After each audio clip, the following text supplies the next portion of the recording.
Wow, amazing stuff. All right, guys. Well, if you attended this event last year in Philadelphia, you might recall the Winter Wonderland theme, which is appropriate. Had a snow machine at the entryway to the ballroom. But this year, we're in Southern California, so appropriately, we've got a beach theme. It's a little cold here. I was expecting a little bit warmer temperatures, but we'll deal with it. We spend spring, summer, and fall at the fields with our youth soccer players, and definitely not enough time at the beach. And this room is filled with individuals dedicating their lives to the beautiful game, whether it be as their full-time vocation or a vocation.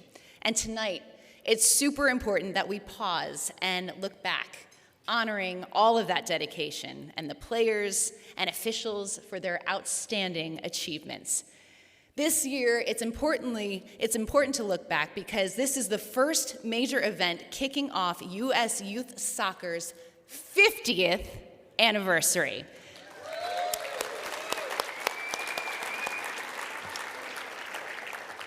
So, with that, we're gonna ask you all to do a little icebreaker. So, just bear with me here. If you guys will stand up, don't be shy.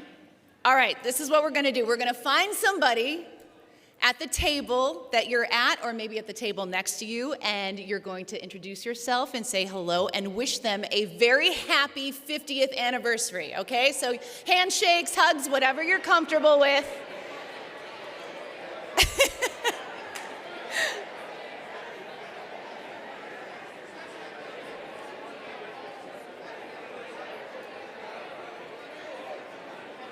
Guys, this is great.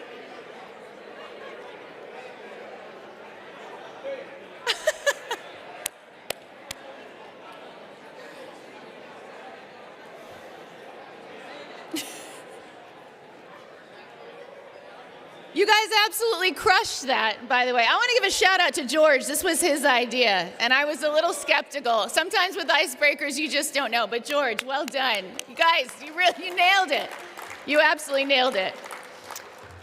All right, so now I'm going to ask you guys to do a literal shout out, okay? So on my cue, I'm going to count down 3, 2, 1. I want you all to say happy 50th anniversary, okay? Are you ready? 3, 2, 1. Happy 50th anniversary! Seriously, that was amazing. Well done, George. Great idea. It's quite a milestone. All right, so if the decor didn't give it away, as we said, we were in Southern California, and accordingly, the president of Cal South Soccer, Nick Webster, is here, and he would like to say a few words. So let's welcome Nick up to the stage. Nick.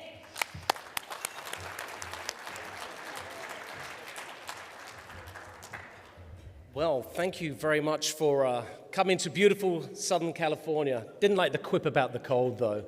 For those of you who come from the East Coast, this must feel balmy, really. But at least the sun was out, and it was about 64, 65, so you get the blue skies here in Southern California.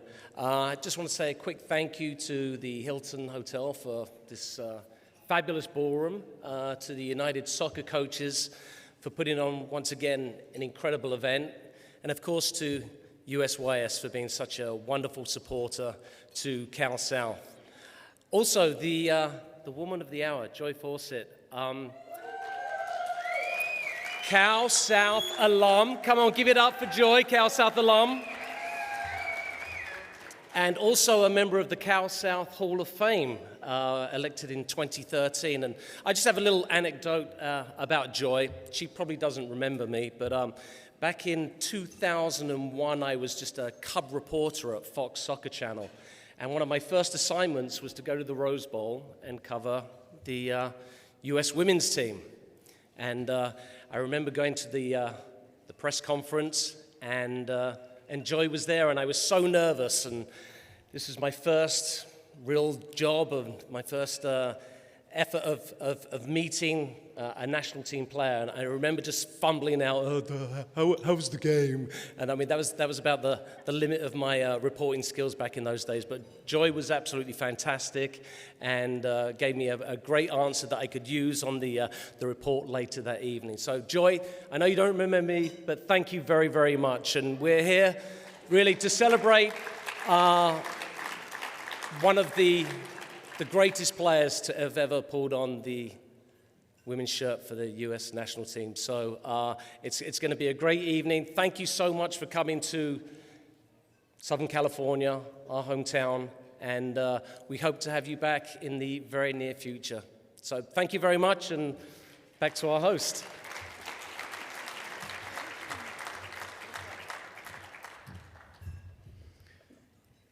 Nick, thank you once again, and thank you for being such a tremendous host to all of us here. Well, next we want to recognize a group of leaders integral to the success of USYS, and that would be the Board of Directors. So we ask that each member that we name stand up when you're introduced and remain standing so we can acknowledge you. So we're going to start in the East region, the representative there, Jim Kuntz. We've got the Midwest region, Jim McCarthy. From the South, Dale Burke.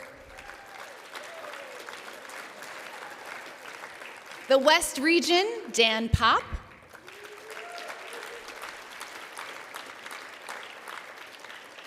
Our athlete member, Danielle Valente.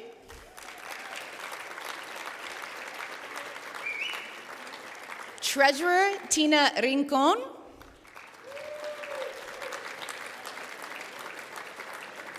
The independent director, Sarah Jennings.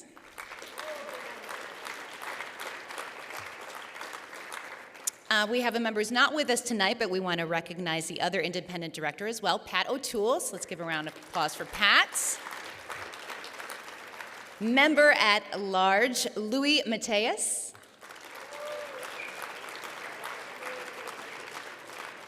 Vice Chair, Todd Lockhart.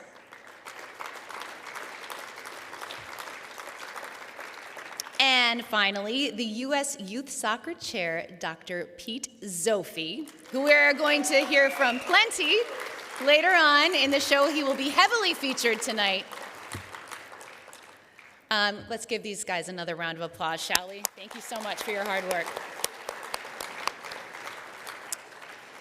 Well, each year there are thousands and thousands of matches played under the auspices of U.S. Youth Soccer, and accordingly, there are countless memories made on and off the field. And tonight, we are going to recognize those memories that come in the form of spectacular goals scored and terrific saves made. So let's take a look at our winners for Goal and Save of the Year as selected by an online vote. Here it is.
Amazing, amazing. Okay, we forgot one. We forgot one of our members. I'm going to make him stand up all by himself, and that is Secretary Thomas Sawinski. See, that we just wanted to give you your moment all by yourself. Thank you. That was incredible. But we want to congratulate Amelia Jordan from Michigan for the Save of the Year and Rainey Deal from Utah for the Goal of the Year. So as you can see, dinner is being served, so direct your attention to the video boards where we are going to recognize U.S. Youth Soccer's partners who are key to furthering the game and supporting the 2.5 million players in our system. So guys, enjoy your dinner, and we will be back with you very shortly. See you soon.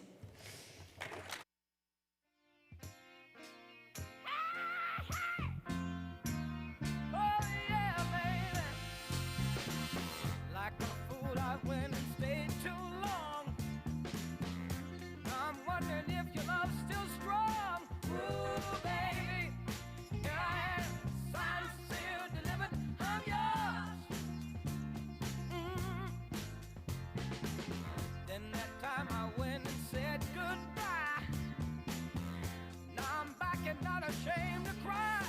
Ooh, baby, here I am. I'm still delivered. I'm yours. Here I am, baby. Oh, you got my future in your hands. Here I am, baby. You got my future in your hands. Hey, I've done a lot of foolish things that I really didn't mean. Yeah, didn't I? Oh, baby, seen a lot of things in this old world. When I touched them, there meant nothing, girl. Ooh, baby, here I am. I'm still delivered. I'm yours. I'm yours. Ooh, baby, you set my soul on fire. That's why I know you're my only desire. Ooh, baby, here I am. I'm still delivered. I'm yours. Here I am, baby. Whoa, you got my future in your hair, baby. Here I am, baby. You got my future in your hair, baby. Yeah, I've done a lot of foolish things that I really didn't mean. I could be a broken man, but here I am. With your future, got the future, babe. Here I am, baby. Here I am, baby. Get it, get it. I know it's good. Oh, baby, here I am, baby.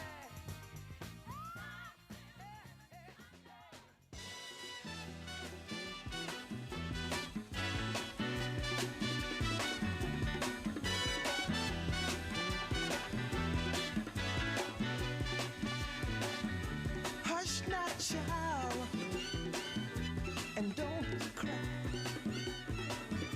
Your folks might understand you by and by.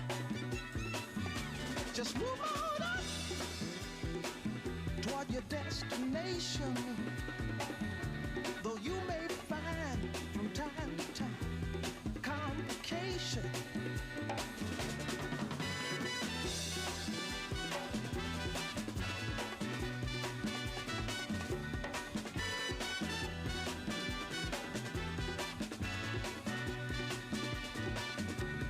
Bite your lip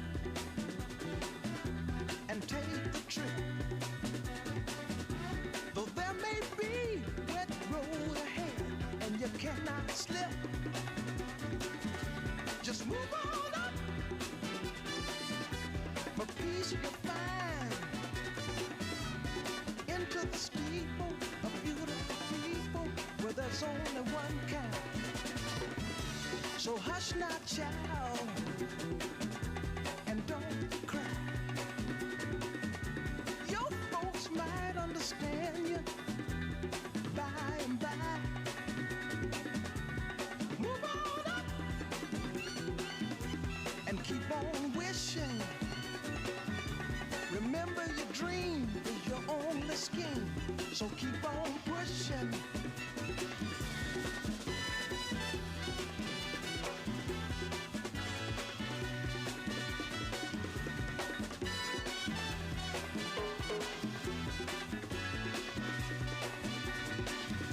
Take nothing less than the supreme best. Do not obey, rumors people say, but you can pass the test. Just move on up to a greater day. With just a little faith, if you put your mind to it, you can surely do it.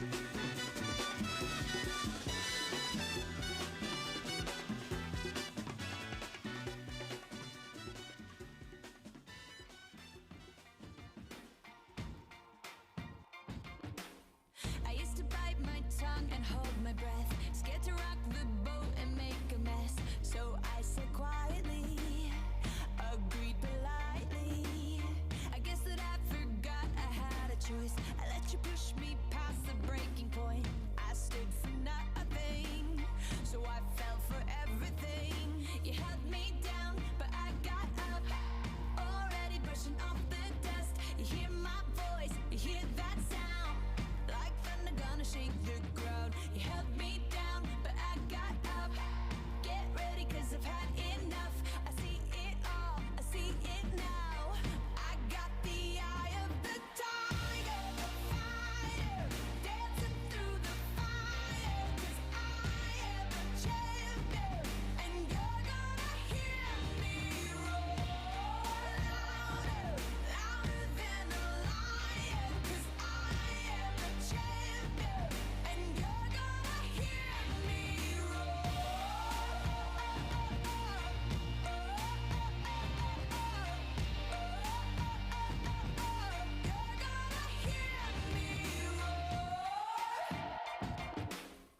Now I'm floating like a butterfly, stinging like a bee. I earned my stripes. I went from zero to my own hero.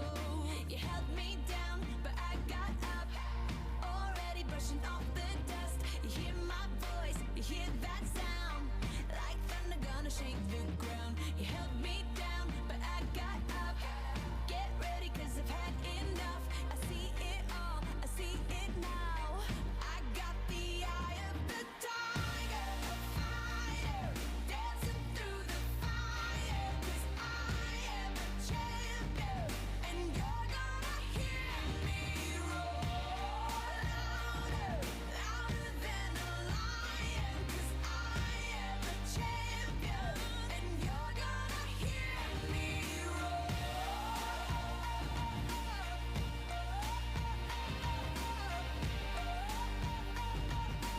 You're gonna hear me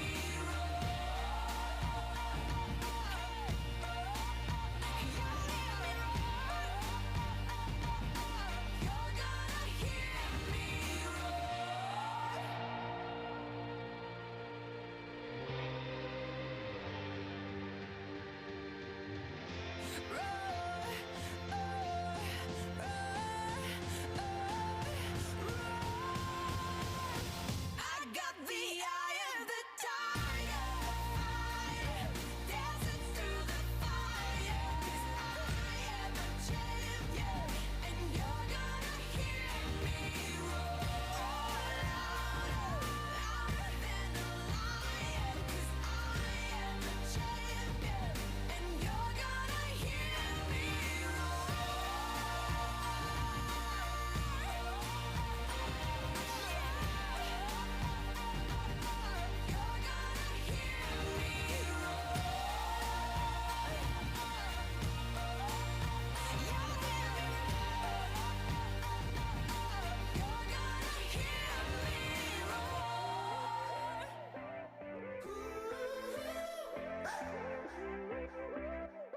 Not a soul up ahead and nothing behind. There's a desert in my blood and a storm in your eyes. Am I the king of nothing at all? Then you're the queen of nothing at all.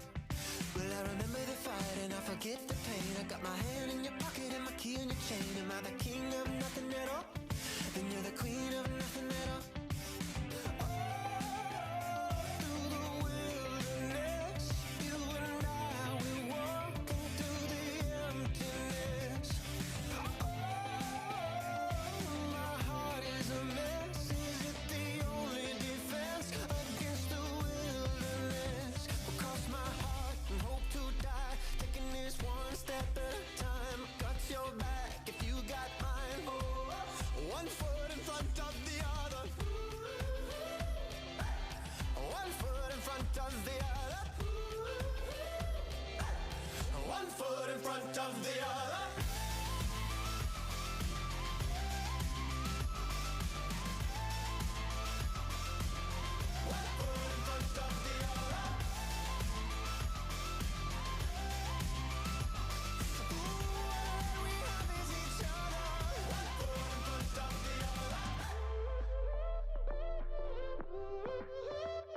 Not a soul on the road, not a star in the sky.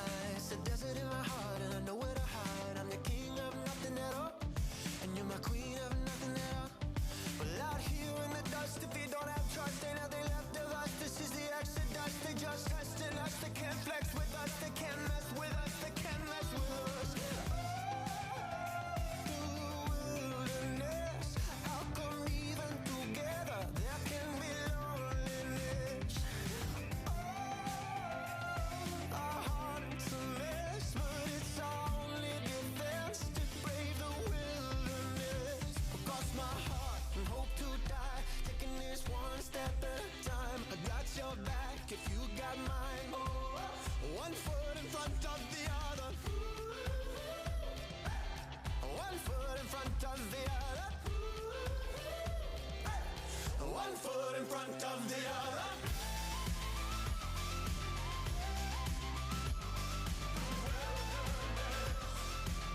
One foot in front of the other.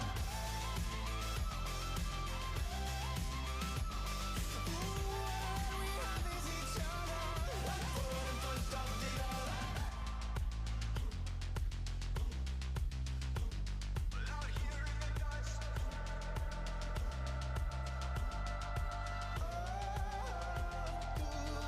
Wilderness. How come even together there can be loneliness? Our hearts a mess, but it's our only defense to brave the wilderness. Cross my heart and hope to die, taking this one step at a time. I got your back if you got mine. One foot in front of the other. One foot in front of the other. One foot in front of the other.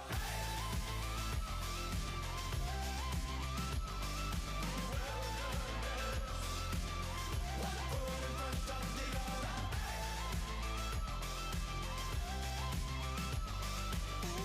All we have is each other. One foot in front of the other.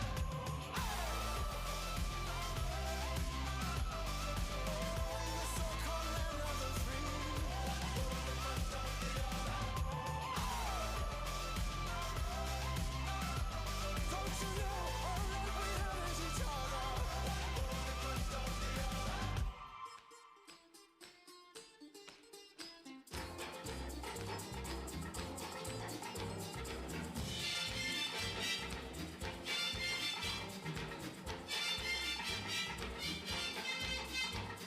Shake, shake, shake, Sinora, shake your body line.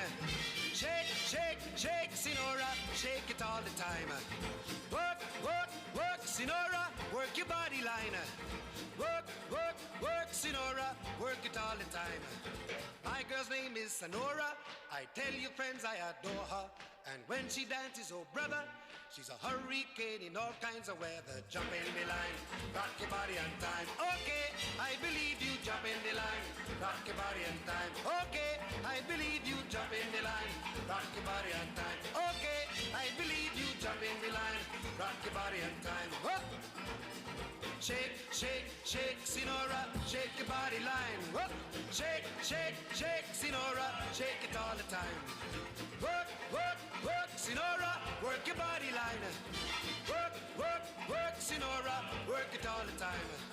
You can talk about cha-cha, tango waltz or the rumba. Sinora's dance has no title. You jump in the saddle, hold on to the bridle. Jump in the line, rock your body on time. Okay, I believe you. Jump in the line, rock your body, child. Jump in the line, rock your body in time. Somebody help me. Jump in the line, rock your body in time. Whoop. Shake, shake, shake, Sinora, shake your body line.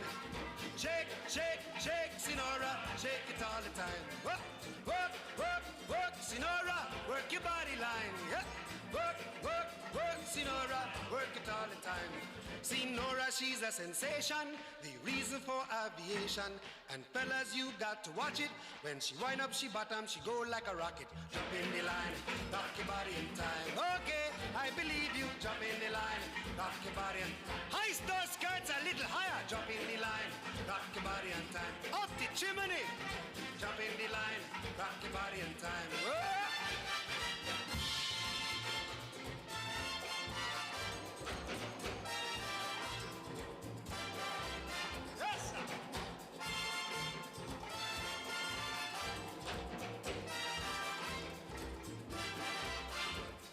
Shake, shake, shake, Sinora. Shake your body line. Work, work, work, Sinora. Work it all the time. Dance, dance, dance, Sinora. Dance it all the time. Work, work, work, Sinora. Work it all the time. Sinora dances calypso. Left to right is the tempo. And when she gets the sensation, she go up in the air, come down in slow motion. Jump in the line, rock your body in time. Okay, I believe you. Jump in the line, rock your body in time. Somebody help me. Jump in the line, rock your body in time. Okay, I believe you. Jump in the line, rock your body in time. Oh! Shake, shake, shake, Sinora, shake your body line. Shake, shake, shake, Sinora, shake it all the time. Work, work, work, Sinora.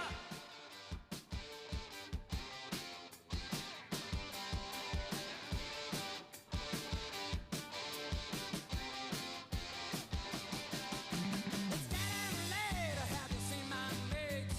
Tell me when the boys get here. It's 7 o'clock and I wanna rock. Wanna get a belly full of beer. My old man's a drunker than a barrel full of monkeys, and my old lady, she don't care.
All right, welcome back, everybody. How's dinner? How's the food? Thumbs up. I want to give a special shout out to table number 7, who provided me with a salad. I am very grateful. Thank you for being concerned that I was not going to get a meal tonight, but I in fact did, and it was delicious. So great job, everyone. Before we get started again, I just want to give a shout out to some esteemed guests that we have here tonight. The president of U.S. Soccer, Cindy Parlow-Cone, is here. Please stand up. Hello, Cindy. We've got Bill Taylor, the VP of the board as well. He is here as well. Great to see you, Bill. And JT Batson, the CEO and Secretary General of U.S. Soccer, is here as well. Thank you guys so much for being here tonight. We really, really appreciate it. All right, well, tonight, as you finish up your meals and enjoy dessert, we're going to continue with our program. So we are going to recognize those who truly stand out in a crowd and are giving back to the game. As the national award winners are announced, so please make your way to the stage by using this ramp over here on the right, where the U.S. Youth Soccer Chair, Pete Zophi, is going to present you with your trophy. So after you receive your award, please make your way right here to the microphone and give your speech. Well, each year, U.S. Youth Soccer chooses a male and female Young Referee of the Year. And through this program, U.S. Youth Soccer helps foster the development of referees for the future of the game. The Young Referees of the Year are chosen from a group of 4 female and 4 male regional winners. And we are really excited to begin by recognizing the young male referee. This individual was first certified at the age of 12 back in 2017, and he has not slowed down one bit since, even during the pandemic, often traveling 3 hours to officiate matches. His colleagues say he shows up for every game smiling and prepared, which, as we know, is a perfect combo for a referee. Recently, he started building a video library to help mentors and coaches with video analysis. And I'm not sure how he does it, given that he's also a freshman at Carnegie Mellon University studying chemical engineering. Yeah, all after cruising through high school with a perfect 4.0 GPA while serving as president of his 4-H club, team captain for robotics, and helping as a peer tutor. So please welcome the 2023 Young Male Referee of the Year, West Virginia's very own John Allen.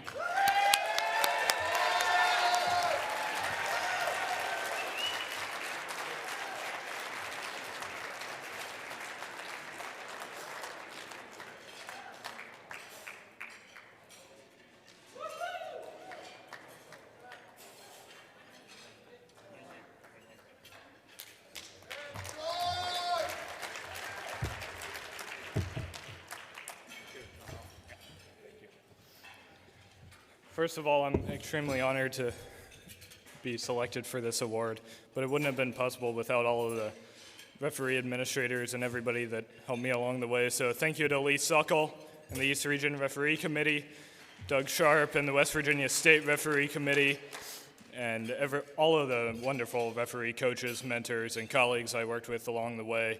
And huge thank you to Mike McCarthy, the former West Virginia State Referee Administrator who retired a couple weeks ago, for all of his support along the way for not only myself, but all of the referees in West Virginia and the East Region. Thank you.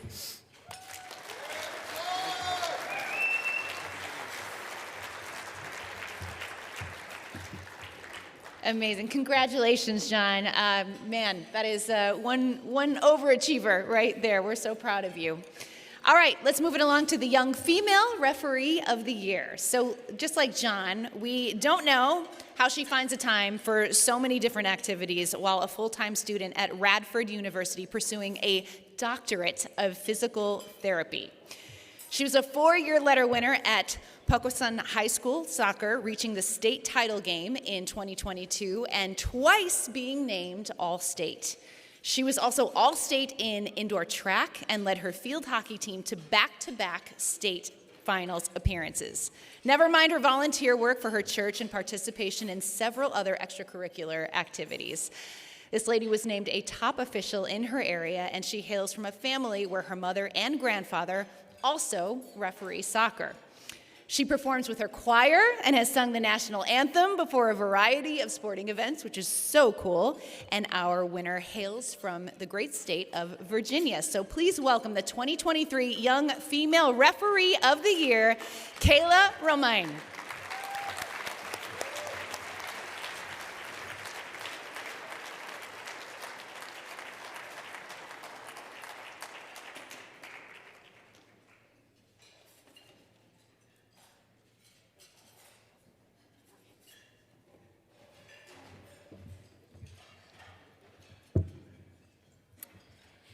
Good evening. I just wanted to thank everyone who has helped me get to where I am today. Just all the assigners who have, despite the busy schedule and all of the high school things and college things, just thank you so much for always doing what y'all can to help me get to the next game. And help me to continue to love the sport. A huge thank you to NAMI and everyone who has focused in on the development of the youth referees as well as the female programs. And I'm so excited for what the future holds. Thank you so much.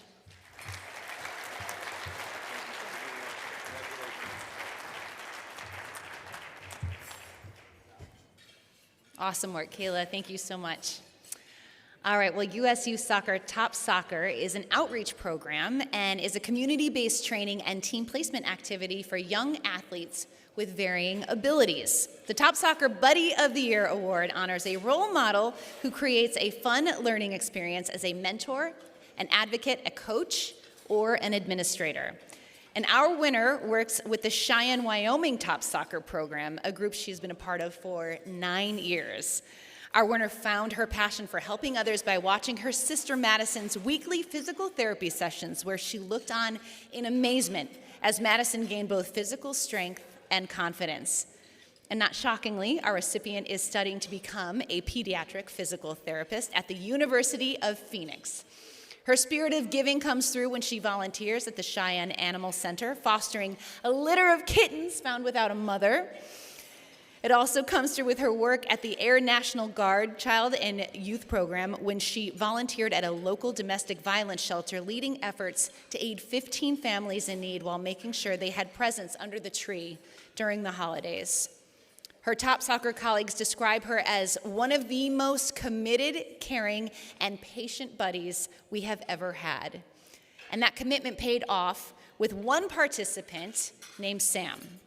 Now, Sam is autistic and nonverbal, and his Top Soccer participation began with him standing by his mother and screaming. And now, thanks to our winner's special touch and the bond that she established with Sam, he smiles throughout drills and even perfected a celebration dance.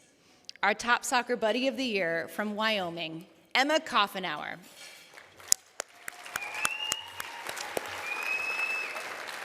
Now, unfortunately, Emma could not be here tonight to accept the award for herself, but we have the chair of Wyoming Top Soccer, Brian Longbottom, to accept the award on her behalf.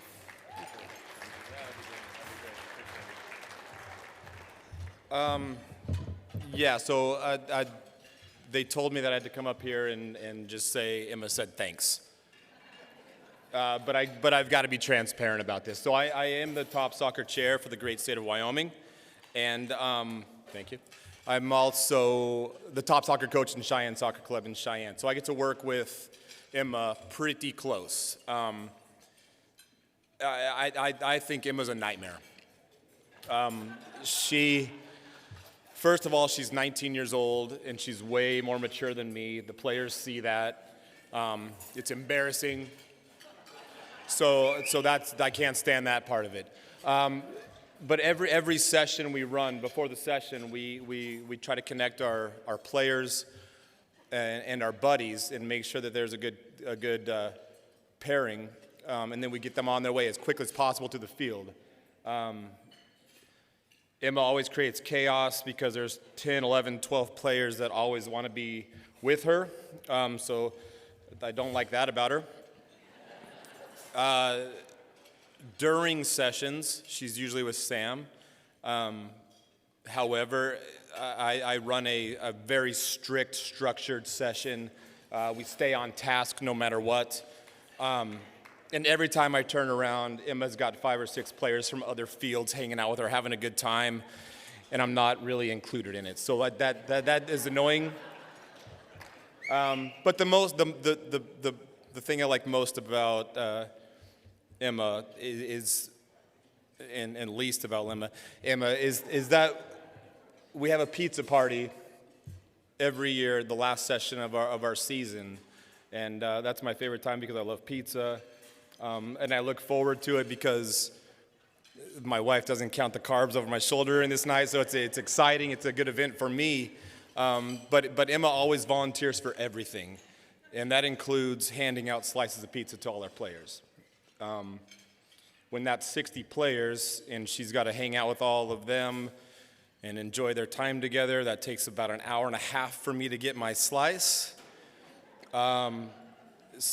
which is unacceptable. So seriously though, all jokes aside, Emma is fantastic. You nailed it on the head with some of that stuff that I actually wrote and sent to you, but she's something else, and it's truly, it's humbling, and it's an honor to have you all just respect Emma and everything that she's done, and it is fantastic to see players' faces light up when they see Emma, and I believe that's why we do what we do. So thank you all for Emma, and thank you, Emma, for being Emma. Thank you.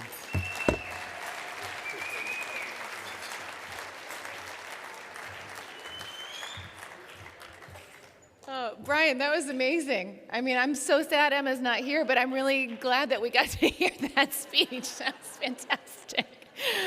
Oh, man. All right, well, guys, Emma is the second straight Buddy of the Year from Cheyenne Top Soccer, joining fellow Wyomingite. Is that a word? Wyomingite? That's a new one I learned today. Zoe Lamb, who won it last year. So given that Wyoming is the smallest state with 584,000 residents, and this is a national award, the Cowboy State is very well represented, so it's great to see.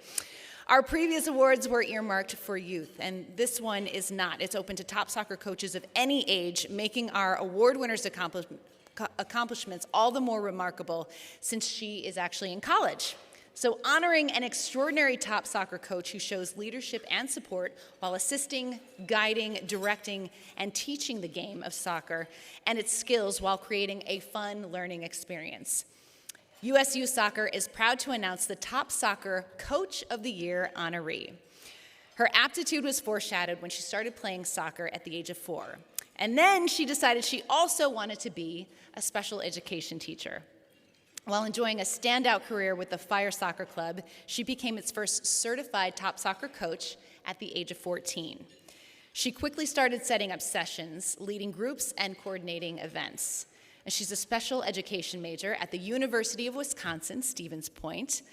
And what does she do when she's not studying? Well, she's developing her own top soccer program after convincing the UW Stevens Point soccer team to all become buddies. I guess when they don't have top soccer where you're living, you just build a program from scratch, as you do. Who has time for that? We are happy to present the award for the 2023 Top Soccer Coach of the Year, Wisconsin's Brooklyn Turner.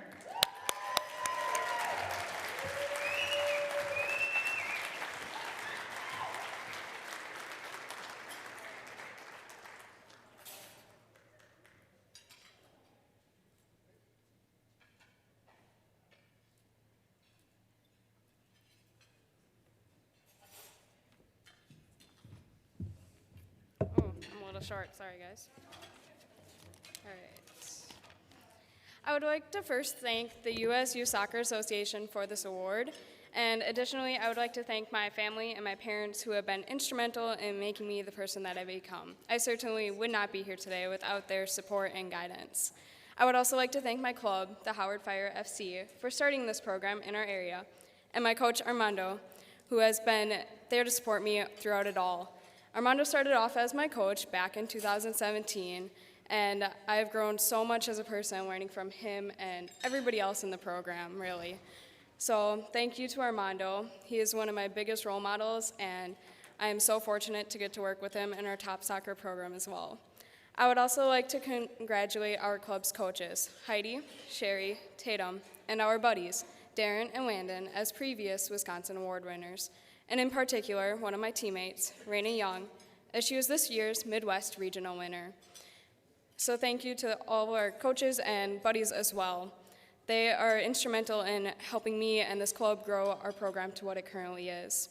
I would also like to thank the Wisconsin Youth Soccer Association and Megan for their help, Ronnie Andrew as the Midwest Regional Director, and then Dave Robinson as the chair of Top Soccer. I've loved getting to know you guys this week. And then I would like to also just say that when we first started this program back in our club, I was not sure what to expect. I didn't know what any of it was going into our first session, but now looking back, I cannot imagine my life without it. We first got the program going with just 2 athletes. Now, this last session, we had over 40 athletes, and that just warms my heart. In the fall of 2020, after COVID, we had players traveling up to 2 hours just to be able to participate. I'm honored to be a part of such an amazing program, and I'm excited for what the future holds as I do take my learnings and experiences to start a program of my own with the help of the Howard Fire Soccer Club, Anna Turry, and the women's soccer team at Stevens Point. At the end of the day, it is the smile on the athletes' faces that warms our hearts as coaches and buddies. They are the real winners of the program, and we are just lucky enough to get the opportunity to work with and even learn from them. So thank you to our athletes, buddies, coaches, and again, thank you to the USU Soccer Association for this award and for all that you do for all of our programs, not just Top Soccer. Thank you.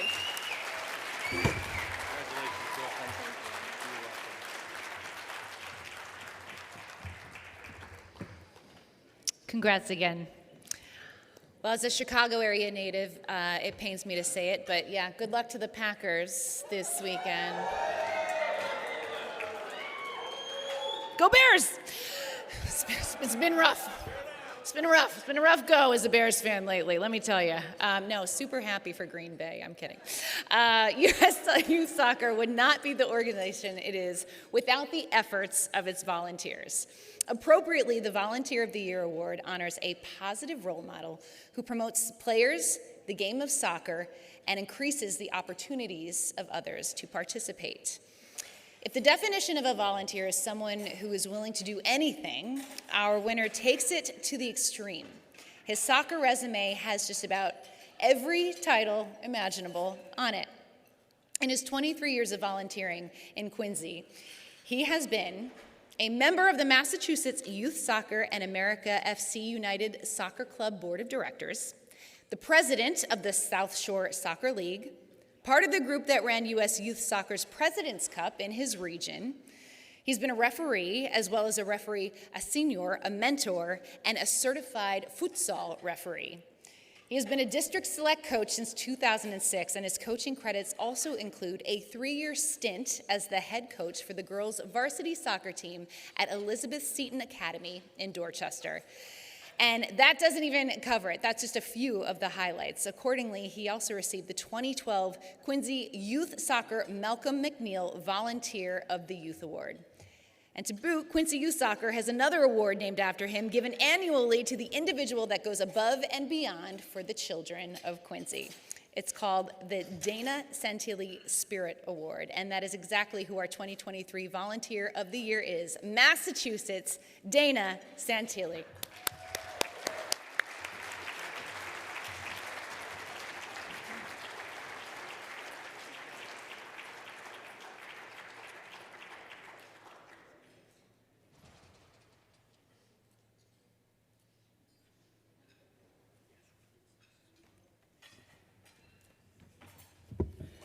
Okay. I don't like public speaking to begin with, so this is going to be short. As you might notice, I'm from Boston. I have an accent. I was told recently Google might have an app to help you understand me. I don't know. So good luck. I basically want to say I'm really humbled to take this Volunteer of the Year award from US Youth Soccer. Unfortunately, please don't get upset, it's the second best award a volunteer can get. the most important award you can get as a volunteer is the smiles of all the children that you have to affect throughout the year. So to that kid, that's what this is for. I've been asked many times, how do you measure a volunteer? What do I do? And one of the quotes that I keep with me all the time that I got when I got my award from Quincy Soccer was, the heart of a volunteer is not measured in size, but by the depth of the commitment to make a difference in the lives of others, by Deanne Hollis. I keep that with me all the time.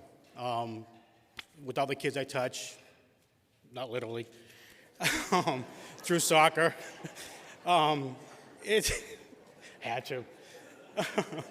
It means a lot. So, I mean, there's a lot of people I want to thank tonight, but I'm going to keep the list short.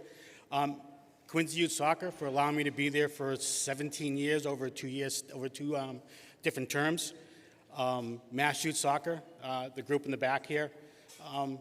I know I'm going to get boos in the audience here, but in my mind, because I'm biased, best organization for soccer in the universe. That's just me. I know it's quiet. I understand. Going forward, also South Shore Soccer League, which I'm still currently the president of. Thank you guys for letting me be there and run a program that helps more and more kids every day and every year in the South Shore of Massachusetts. Individually, Dave Amadon, president of Mass Youth Soccer. What can I say? When there are times when I'm thinking about leaving, stop volunteering, Dave would sit there and go, Dana, you can't do it. You know, you have a different perspective on things, and it's refreshing for Mass Youth Soccer. So that's why it's one of the reasons I stay. The other one, he's sitting there, and I want him to stand up. Mike, please stand up.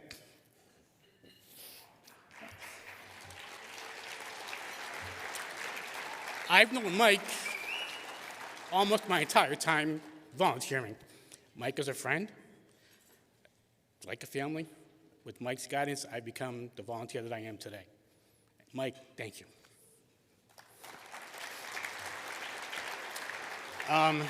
Another individual who has passed away a few years ago, as they mentioned, Malcolm McNeil from Quincy Youth Soccer. I did receive his award when I retired the first time. Malcolm meant a lot to me. Malcolm was my mentor. He taught me and everybody around him what volunteering is really about. So for that, he's always in my heart. Sorry for the mispronouncing heart for you guys. But he's always in my heart, and he'll never be far from me. Finally, I wouldn't be here, wouldn't be able to do what I do, volunteer as much as I do, if it wasn't for my wife, Kellyanne, who can't be here with me tonight, of 31 years. She's given me two beautiful daughters, was able to coach them through soccer, and with them and her guidance and help, I've been able to start this journey and continue it, and hopefully keep going until I'm in a wheelchair. But again, thank you. And may I have that for 1 second? Mass Youth Soccer, wicked awesome. Thank you.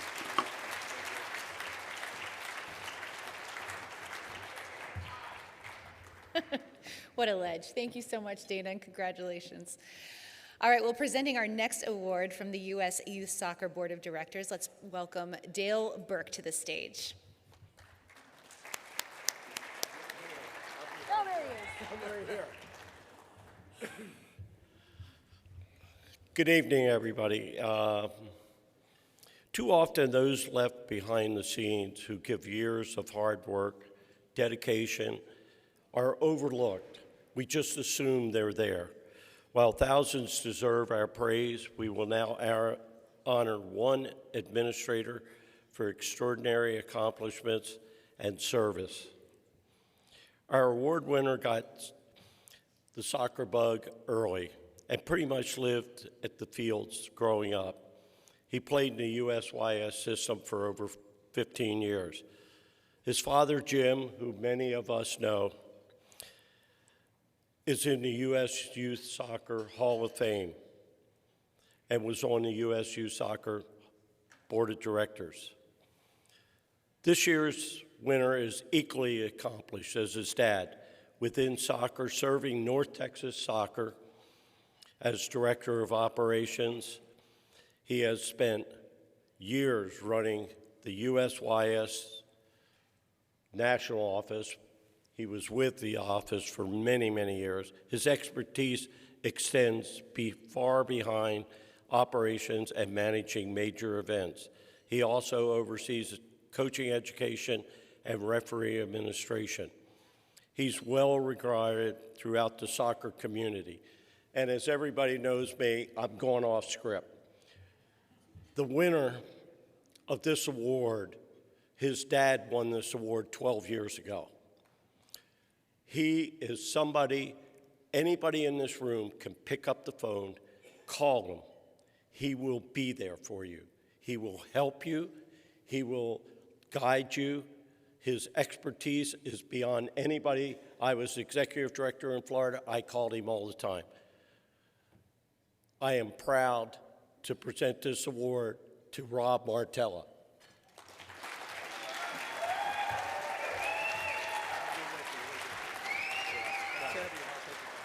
Got it.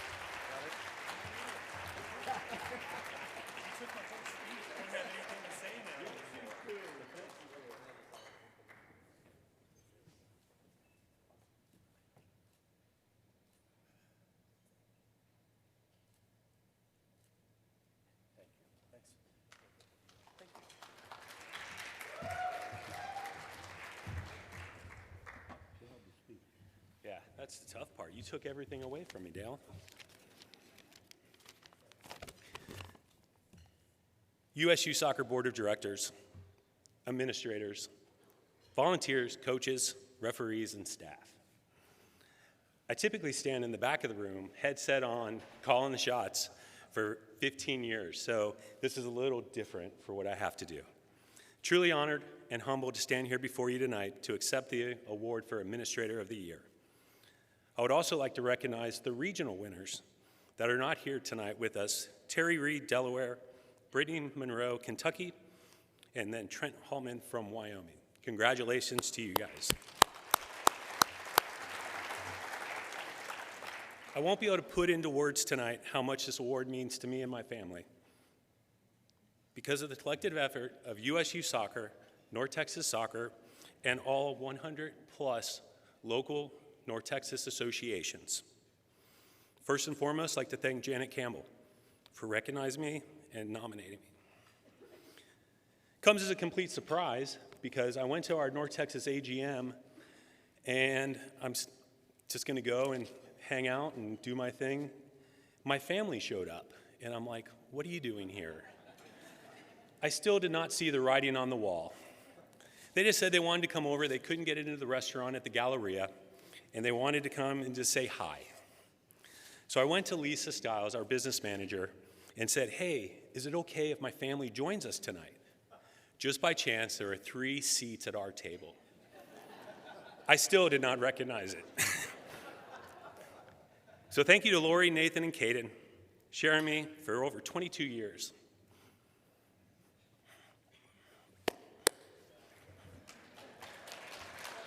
Many weeks, weekends, as we hosted events for other families, creating memories and lifelong lessons for those players and coaches. For 35 years, I've been attending this convention as a player, as a coach, as an administrator, and as I mentioned earlier, for 15 years, I was the one in the back location that got to pick the location, the dinner menu, and working with the AV companies and planning the educational sessions for USU Soccer. To the entire staff at USU Soccer, thank you. Another great event. I've been honored with many great mentors. David Messersmith from North Texas, past board member for USU Soccer, and obviously a USU Soccer Hall of Fame member. To Jim Cosgrove, past ED, board member, and also a USU Soccer Hall of Fame member. I had one back when I was at the World Cup with Dan Flynn and Donnie Rawson. I've also had many that I've been able to call my dad. The best part about that is working with your parents for 30 plus years on managing, volunteering, and getting great advice on how to improve the game. My dad, as was mentioned earlier, he was honored this award back in 2011. And I'm not sure and I'll have to look back, but I think we are the first family to have USU Soccer of the Year winners. I would also like to recognize the great staff and board of directors at North Texas Soccer, because it is indeed a team effort. And without them, I would not be here tonight. To the operations team of USU Soccer from 2001 to 2015, thank you. To the operations teams at North Texas, thank you. As we come together to celebrate all of the achievements of the organization this weekend, let's just remember the responsibilities that come with this night. We should also help us to motivate us and to continue to grow the game when we return home. Once again, thank you, USU Soccer. Truly grateful for this opportunity that the sport has provided me, and I'm excited about the future of this organization. We just are stewards of the game. So let's continue to provide the next generation of players, coaches, referees, before we pass the torch to the next group. Thank you.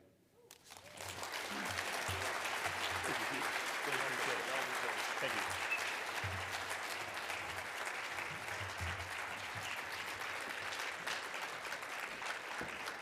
Congratulations, Rob. All right, well, a coach is defined as a tutor in the game of life.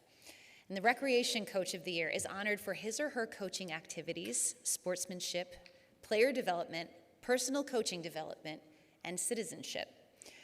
Our Girls Recreation Coach of the Year makes me think back to the nursery rhyme, Old MacDonald Had a Farm. All right, so we're going to explain all that in just a moment. But for now, we're going to go ahead and play a clip of it for those who didn't have the good fortune of hearing this as a kid. So if you don't know it, here is Old MacDonald Had a Farm. Old MacDonald had a farm, E-I-E-I-O. And on that farm he had a sheep, E-I-E-I-O. All right, do we all know it? We know it, right? Come on, it's a classic. Okay, so as you heard, Old MacDonald had a farm, E-I-E-I-O. So to our knowledge, this incredible coach doesn't have a farm per se, but instead he has a barn full of awards, 23 years of experience, and his own E-I-E-I-O. And his stands for effort, initiative, enthusiasm, integrity, and oxygen. And it's all aimed at creating a positive environment at every level he coaches. And he has coached youth from age 4 through age 19.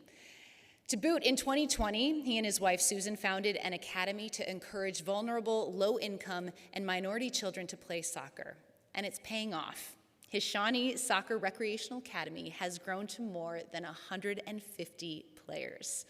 The Girls Recreation Coach of the Year for 2023 from West Virginia, Lloyd McIntyre.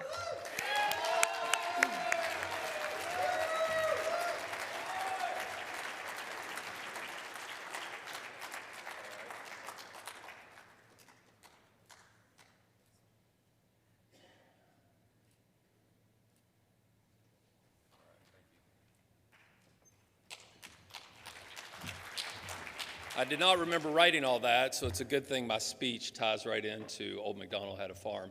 First of all, I've been doing this for 23 years. I would not be here without my wife, Susan. We met each other in 6th grade when we were 12 years old, became best friends somehow between a nerd and a majorette. We've been married for over 30 years, and we've been working in soccer for 23 years now. So it's been a great journey, but we both love it and we both care about it. When we signed our daughter up many years ago, we saw a hand-painted sign on the side of the road. It said, "Soccer signups today." And we thought, wow, that'll be cool. We know nothing about soccer. Let's put her in that. I accidentally checked the box that said I would be an assistant coach. And as you all know, that evening I got a call and said, "Congratulations, you're now the head coach of this 6-year-old team." It's a funny story, although I literally heard that story twice today. So 2 other people described that. So the next day I went out and I bought Soccer for Dummies because that's all I knew about it.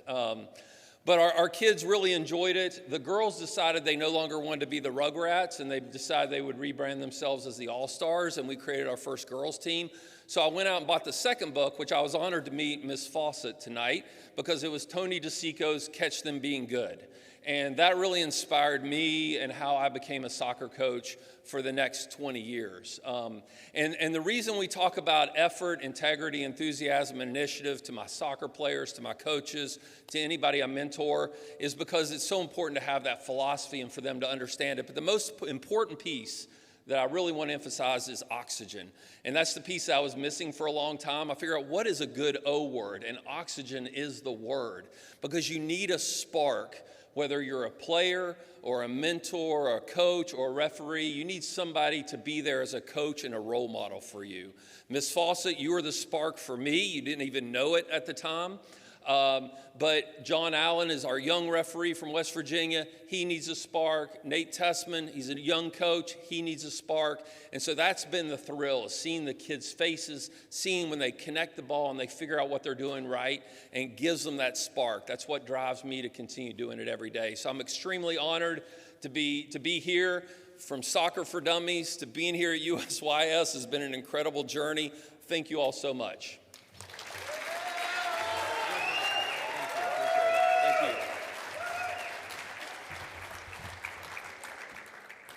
Amazing work, Lloyd. All right, let's move it along, shall we? It's time for the Boys Recreation Coach of the Year.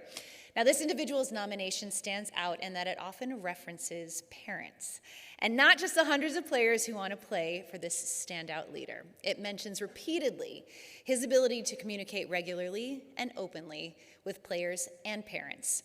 It also alludes to his calmness, sportsmanship, and extreme focus on getting the details correct while keeping the sport fun. In today's youth sports world, where coaches and parents don't often see eye to eye, Coach Nate is refreshing in that he seems universally loved, given his patience and even-keeled leadership.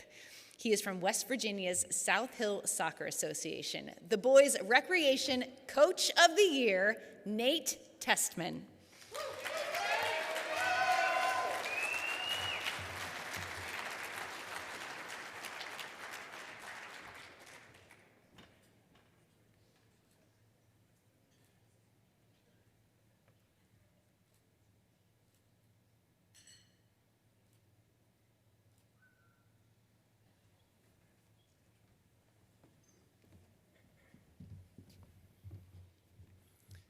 Thank you. This means a lot. I'm very, very honored to receive this award this evening.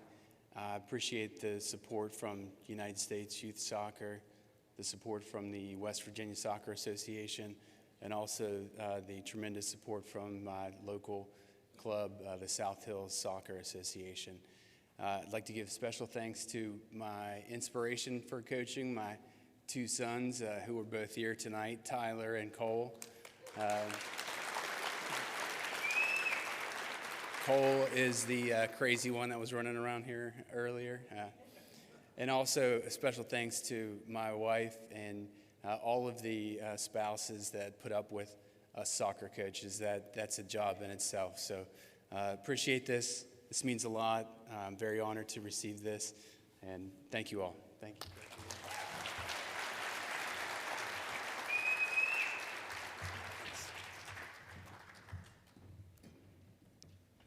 All right, well, the U.S. Youth Soccer Competitive Coach of the Year Award recognizes individuals for their coaching activities, sportsmanship, player development, personal coaching development, and citizenship.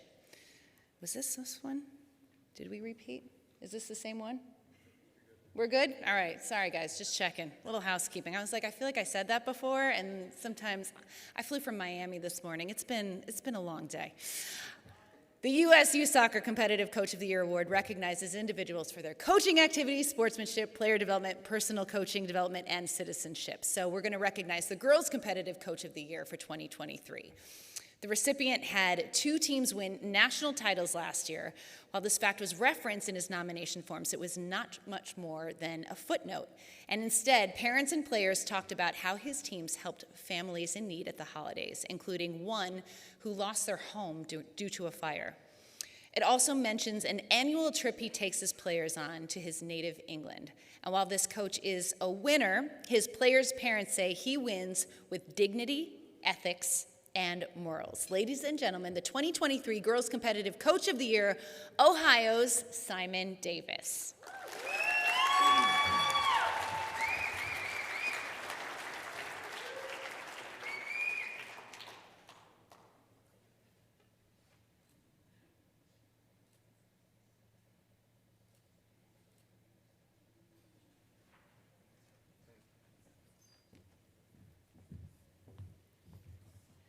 First of all, I'd just like to thank everyone from US Youth Soccer for this award. It means a massive amount. I've been coaching here for over 21 years.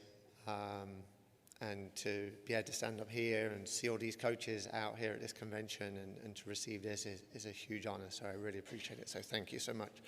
I'd like to thank my wife, Kat Davis, and my daughters, Evie and Zoe, for being there for me all the time. Like as a coach, we have to sacrifice a lot, and she kind of knows how I am. That once it's soccer season, that's it. I'm gone, and I'm all in. And I get yelled at for not calling her every day because I don't want to be distracted by other stuff. So I appreciate her standing there next to me throughout all of this. So thank you so much. It means a lot.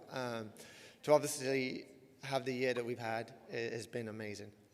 To have two teams win State Cup was our goal, to do that, and then to go on the President's Cup, win regionals and win nationals was one thing, and then to see the other team go on and win regionals and nationals in that was just an amazing experience. And just watching the video and seeing all the players' reactions and their faces and how much joy it brings to them is what makes it so special as a coach.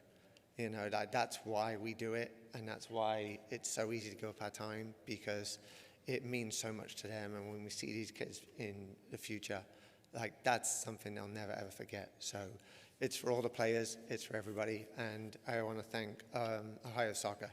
I bug them all the time, and I bugged them through this one a lot, because I was like, how am I going to do this with the two rosters and all this stuff? So I called them so many times, and Bill, Gordon, Tom, everyone was so, Pam, Gina, everyone in the office was so amazing the whole time. So I want to appreciate everything you guys do, and yeah, keep up the great work, everybody. So thank you.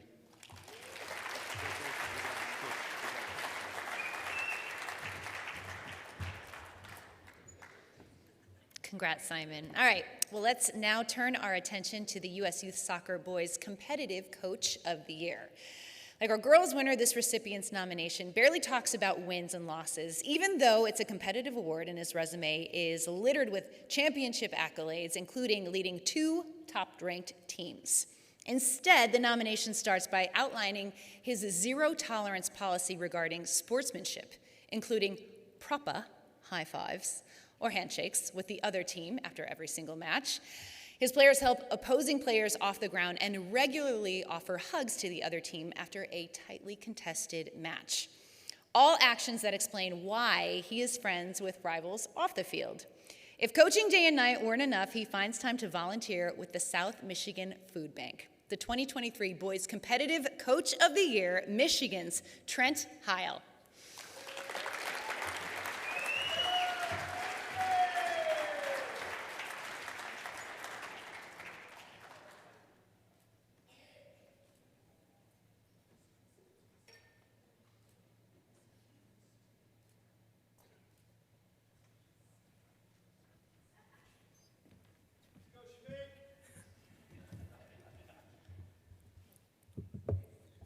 All right, I just want to first thank United States Youth Soccer for this great event and having us here. Appreciate everything, all the work that went into this event like this. So next, I can't do any of this without the support I get from table number 2 over there. I have my parents came from South Chicago, my brother, even my good friend that I played soccer with when I was little, he made the trip just to support me, so I appreciate you guys coming out. But like you've heard, none of this can be done without your partner. Being a coach, especially competitive coach, you have to dedicate a lot of your time.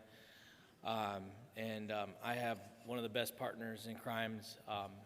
Danielle, thank you so much. Not just soccer and anything that you do. You're my partner. You're my biggest supporter, best friend. And every time I say I have to do more and more and more, you give me the opportunity to do what I want to do. And with that, a lot of success has happened, and I couldn't do it without you, so I appreciate you. I love you, babe.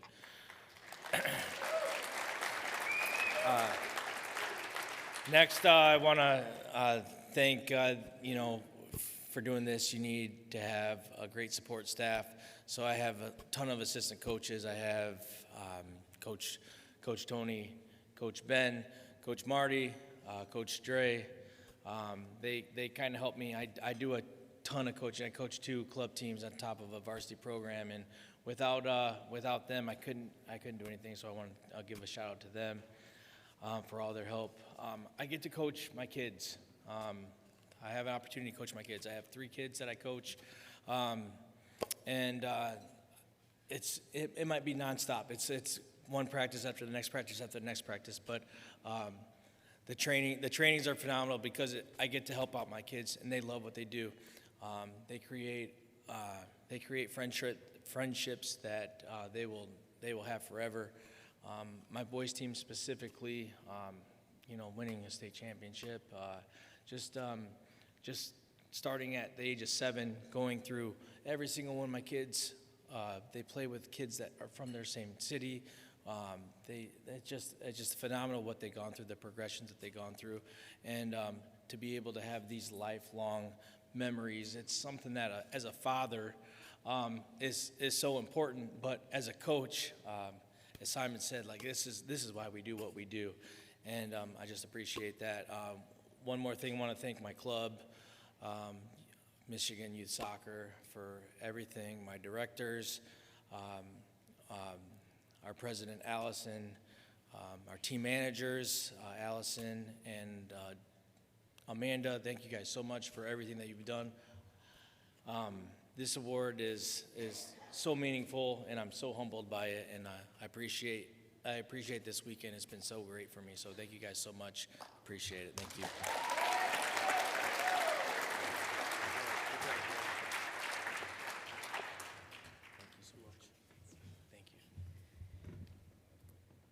All right, well, next up, the Dr. Thomas Fleck Award, designed to honor a lifetime of dedication where one has, with integrity, honor, humor, and humility, made extensive and far-reaching contributions to the process by which youth soccer coaches are educated in America. So to tell us about this year's winner and make the presentation, please welcome to the stage the president of the Ohio Soccer Association, John Ruffalo. John.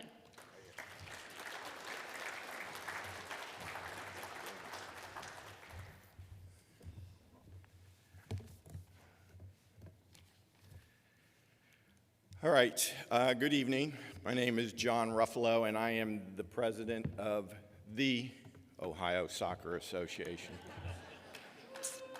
Thank you for allowing me this opportunity to present the Thomas Fleck Award to Ohio's own Dr. Tom Turner. I think it is very appropriate that the award is given at this convention, especially after listening to our first speaker in yesterday's leadership conference, Ms. Allison Van Hoosen. I was struck by the definition of leadership. Yes, it is service, but she pointed out 2 words in the definition. The choice. I did listen, see, I paid attention. So I was thinking, how to apply that term to the career of Dr. Tom Turner. So let's talk about Dr. Tom. And we have to start with, as a youth, he came over from Scotland. And he then ended up getting a Bachelor of Science in Physical Education at Cleveland State, a Master's in education from Cleveland State, a PhD in curriculum and instruction in sport pedagogy from Kent State. I had no idea what sport pedagogy is. So I looked it up. It is the study of the processes of teaching and coaching, including content of fitness, physical education, and sports education. With this educational background, and after hanging up his cleats, Dr. Tom made the choice to enter into coaching. His career in soccer has spanned more than 4 decades. His earliest roles were on the sideline with 2 high schools, Euclid and North Olmsted in northern Ohio, and 2 local clubs, East West and Emerald, as well as being from Ohio, where Tom's ascent into head coaching and higher level positions began. He was appointed the men's head coach of his alma mater, Cleveland State University, in 1987, and would lead the Vikings to 6 years before moving on to a full-time role with Ohio North Youth Soccer Association. Dr. Tom had previously worked with the State Association's Olympic Development Program and was brought aboard as the Director of Coaching and ODP head coach, 2 positions he would hold for over 10 years. In addition to Dr. Tom's role on the state level, he was the Region 2 Olympic Development Program head's boys and girls coach for multiple years, a member of the National Instruction Staff for nearly 2 decades, and is a 2-time Adidas All-American team head coach. Dr. Tom's success on the sideline opened many eyes, including those at U.S. Soccer, and he was named assistant coach for the 97 U16 Women's Youth National Team, and in 1999, Turner was an assistant for the U20 Women's Youth National Team at the Pan Am Games. Dr. Tom was also integral in multiple committees, such as the U.S. Soccer Coaching Task Force and Grassroots Coaching Education Study Group, as well as coaching committees, grassroots coaching committees, regional coaching committees, committees on operational excellence, Midwest Regional League Committee, and National League Great Lakes Conference Committee. As a coach, educator, it is estimated that Dr. Tom held more than 800 courses and worked with coaches in 36 different states, leaving a lasting legacy of stewardship. It is estimated that he has traveled over 900,000 miles. I've personally known Dr. Tom for about 6 years, although after talking to his wife today, I realized that I did probably meet him at a game between the University of Dayton and Cleveland State. He probably was a freshman, I was a senior, and I probably said to him, "Great game, Tom," and he said, "Did you play?" Probably true. I met him at this convention a few years ago. This was, I think, in Philadelphia, when we were all interviewing all the coaches that wanted to, or all the people that wanted to run for president. And Gordon Henderson, our Ohio South CEO, and I went to a hotel bar, and we were meeting with a presidential candidate.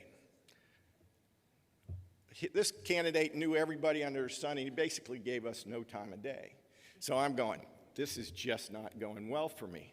Well, it did turn out well, because then Tom Turner came over, joined our table, and I got to find out what a great guy he was, what kind of knowledge he had on coaching youth soccer.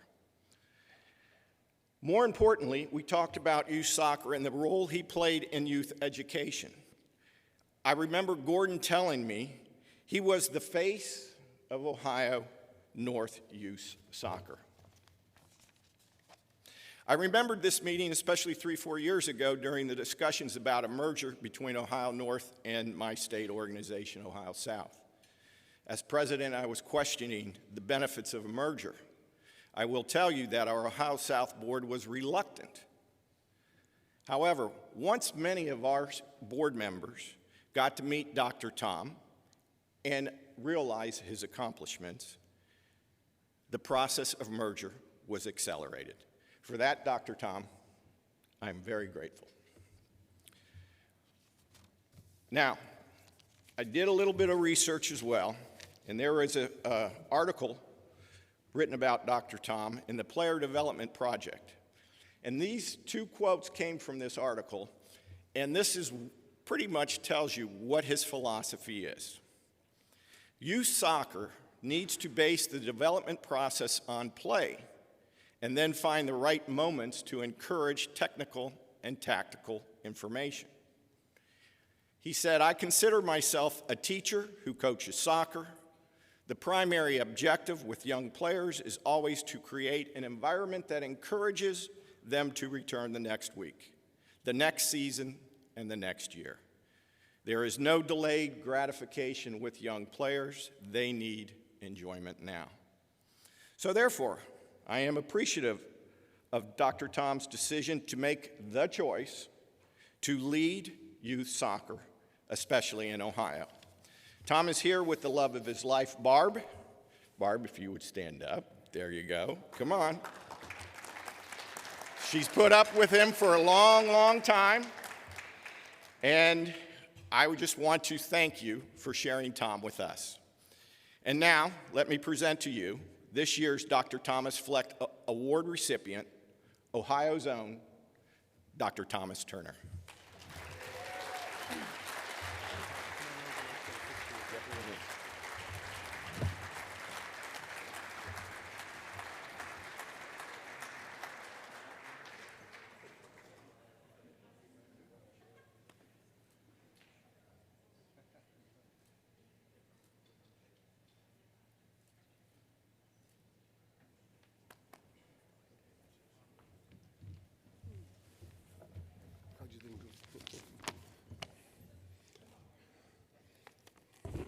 The screen now has a lot of 6s on it.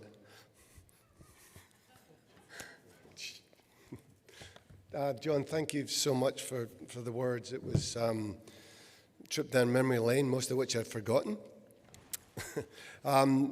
This is very humbling, and I'd like to accept it on behalf of all the stake technical directors that I've worked with through the years, and the thousands of coaches who work tirelessly and relatively anonymously to share their passion with the next generation of young players. We'd like to start out by thanking Gordon Henderson and Bill Glaze from Ohio Soccer Association for nominating me for this award. I technically retired in September, but we kind of roped each other back in, and it's sort of apropos we're in LA, because it's a little bit like Hotel California. You can leave anytime, you can check out anytime you want, but you can never leave. And that's sort of the way I think about this. It's brilliant. And John beat me to it with thanking my wife, Barb. It's been almost 40 years we've been married, and she is here tonight, as you saw. So Barb knew nothing about soccer when we met, and she spent most of those now 43 years that we've actually known each other watching me leave home to attend some soccer event in some place with somebody else's family, a situation where I think most of you will probably relate to. So Barb, thank you. Love you, babe. Welcome to LA. This award is given each year to remind us of the life's work of Tom Fleck, and I just happen to be the latest recipient. Flecky was from Philadelphia, strong Scottish roots. Gordon's got his tartan tie on. I wore the trews for Flecky, not because I like being flashy, but I spent quite a bit of time with Flecky in courses, and it felt like the appropriate thing to do. Flecky developed his love of soccer by playing on the streets in Philadelphia with the ethnic kids. And he grew up to become a fixture of the American landscape, and served as an inspiration to many of the young coaches like myself of what was the generation of the time. He liked to call me laddie a lot, in the best accent he could come up with. He was a physical education teacher by profession. And he understood that motivation was central to developing any skills and lifelong passion, and that motivation came from the fun of being actively and meaningfully engaged. So contrary to the cultural norms at the time, he appreciated that actually playing soccer at practice was the critical element, not the reward for doing the drills. And he certainly wasn't a fan of the next best drill award to coaching. In the old days when state associations would routinely hold workshops around their AGMs, Tom, who had retired and moved to Tampa to be close to his son Logan, he became a staple on the presentation circuit, and he would be a relatively frequent guest to Cleveland. And he would show up in February, which for those of you who live on the West Coast, it's cold over there. And he would be wearing his Florida uniform, which is usually pink or yellow, and as I remember, white shoes. So Flecky would show up, and he was ooze sunshine and warmth and charm. And when he was on the field, which was invariably a ballroom sort of like this, with chandeliers and wall sconces, he smiled at the kids and with the kids, and he was empathetic to their struggles. He showed us humor and how basically teaching and humor could be complementary skills. And he showed us what actual fun looked like just by being on the field. I worked with Tom at my first U.S. soccer coach in Florida in 1893. Oh, sorry, 1993, just seeing if you're still with me. And at that time, it seemed odd that a soccer coach could also hold a PhD. But his example inspired many of us to pursue excellence in our fields. There's probably no coincidence that 90% of the recipients of this award came from street soccer upbringings, and 5 were also called doctor, including, unfortunately, Dr. Lou Atkinson from Delaware, who we sadly lost in December. Flecky was a natural and intentional mentor. He was a brother, father, grandfather in the same clothes. Like a brother, you could confide him in and share your thoughts and insecurities and frustrations without fear of being judged. Like a father, he would keep you within the guardrails to help you learn the do's and don'ts of being a good educator, good instructor in those days. And like a grandfather, he would offer sage advice on teaching and learning and how to keep the game of soccer firmly in perspective. He once had a young man in his class who wasn't the least bit interested in physical education. And the young man would routinely bring his guitar to class and beg Dr. Fleck to allow him extra time to practice his songs. After a while, Tom gave in and let the kid work on his real passion. That young man was called John Oates, and he would later team up with another musician from Philadelphia called Darrell Hall, and the rest is history. I don't even know if that's a true story, but I think Flecky told me that. And urban legend or not, it sounds good.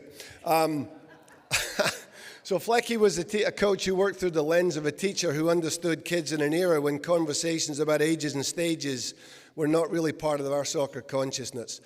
To Flecky, youth soccer was not about wins and losses and league standings and dressing up to inspire adults to mimic their favorite coaching personalities. He appreciated that young children needed a different environment and a kinder, gentler introduction to sport. The game formats had to be different. The coaching approaches had to be different. Just out of curiosity, how many of you started off coaching 11-a-side with little kids? Yeah, I can just see enough hands going up. So thank Flecky for that change, because you had an impossible job. And unfortunately, it's a lot easier these days. So small-sided games and a national youth license were as enduring gifts to American soccer. And the national youth license will forever be revered as the most influential coaching certification anyone in the United States ever attended. So thank you, Flecky, for that. As far as we've come as a soccer-playing nation, Tom Fleck's work is not done. U.S. soccer has openly adopted the goal of becoming the preeminent sport in the United States.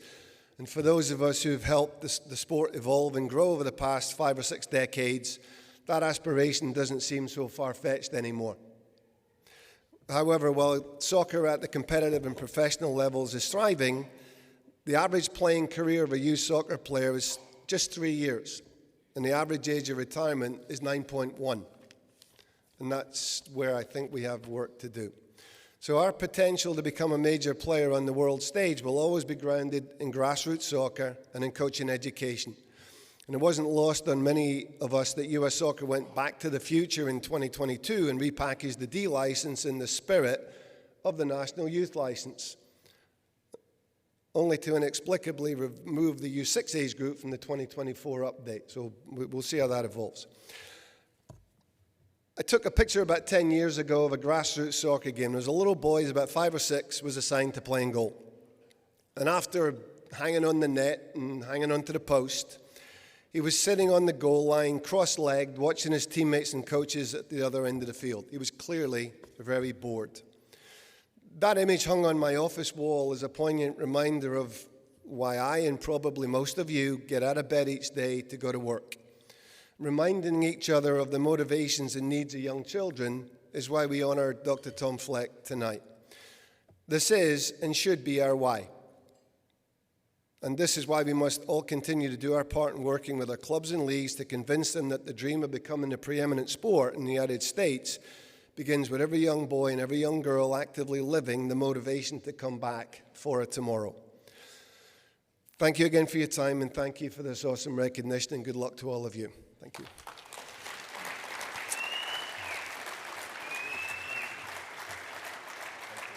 Do I get to go that way now?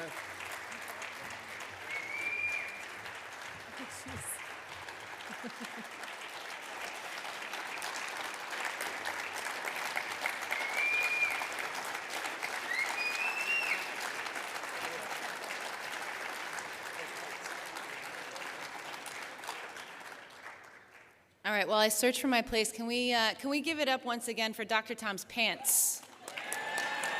Please. Those are fantastic. Dang, is your wife also your stylist? You did it yourself. Woo! Impressive. All right, we're finding it. Bear with me. All right, there we go. We're back, baby. Okay. Well, as you have witnessed, U.S. Youth Chair Pete Zophi has been very busy all night handing out the awards and doing a fantastic job. Let's give it up for Pete. And the next 2 awards that we're going to give out are the brainchild of Dr. Pete. The Evelyn Gill Award was created 2 years ago by U.S. Youth Soccer Chair Dr. Pete Zophi, and tonight we have 2 very worthy recipients. To introduce you to our first Gill Award winner, say hello to the Executive Director of the Vermont Soccer Association, Meg Munson.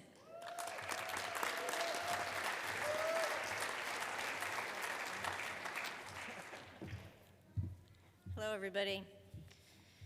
This award recognizes a member of the USYS family that has demonstrated strong leadership, community service, and a commitment to the development and organizational growth of youth soccer. He hails originally from Jamaica, although I don't really believe it because he doesn't have any kind of an island accent. As a matter of fact, you might actually detect a little bit of a Canadian accent if you've ever heard him talk about a boat, what's going on. You would be right, because he does come from Canada. He spent many years in Canada before moving to the United States. Regardless of his background, he, like many of us, actually all of us in this room, have a passion for soccer. He began playing around the age of 6, I think, and continued until his 50s when he got a little bit too slow and not so good on the ball anymore, and they had to let him go. Like many of us in this room, at some point he started on the administrative path by taking on a coach role, coaching his children in a local recreational league. That simple beginning was just the start of over 25 years of giving back to the sport. From coach, he progressed to division coordinator. I love all these titles. And I lost my place. And then president of the local association. This path sound familiar to anybody in the room? We start off coaching our kids, and the next thing you know, we're in a bigger role. His next foray into the administrative side was to take on the role of State Cup chair. This eventually led him to join the board, I love this, of New York State West Youth Soccer Association. That's a mouthful. And that is where many of us were first introduced to Hugh. Hugh held a variety of roles in New York West and currently serves as president of the New York West Board of Directors. Along the way, he joined the East Region Championship Committee, and so began his U.S. commitment. What Hugh learned was that if you hang around long enough and keep asking questions, they'll give you a job.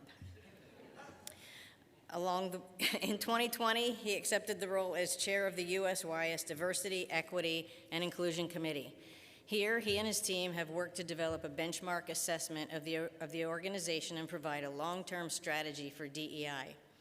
He and his team have held a number of webinars and workshops to increase awareness and develop solutions to the DEI challenges confronting our members. This weekend, the DE&I Committee is playing a key role in presenting the U.S. Soccer VP Town Hall scheduled for noon tomorrow, and that was a sneaky plug for that event. Regardless of where he engages within our soccer community, his commitment has been unwavering, disciplined, and focused on improving the current situation. He's kind of like a chihuahua after the mailman. I present to you the Evelyn Gill Leadership Award winner, Hugh Goodrich. We'll take a picture together.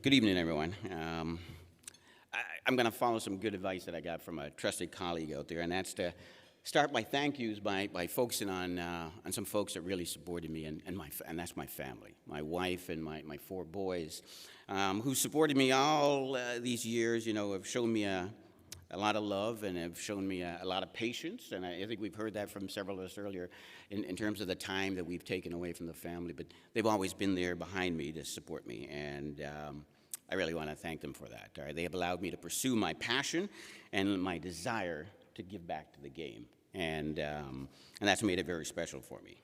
All right, I would not have, without their love, their patience, their kindness, I would not have had the opportunity to meet all of you that are here in the room or attend all these different events that allowed me to, again, share my passion for the game and to help others to do better, all right, if at all possible.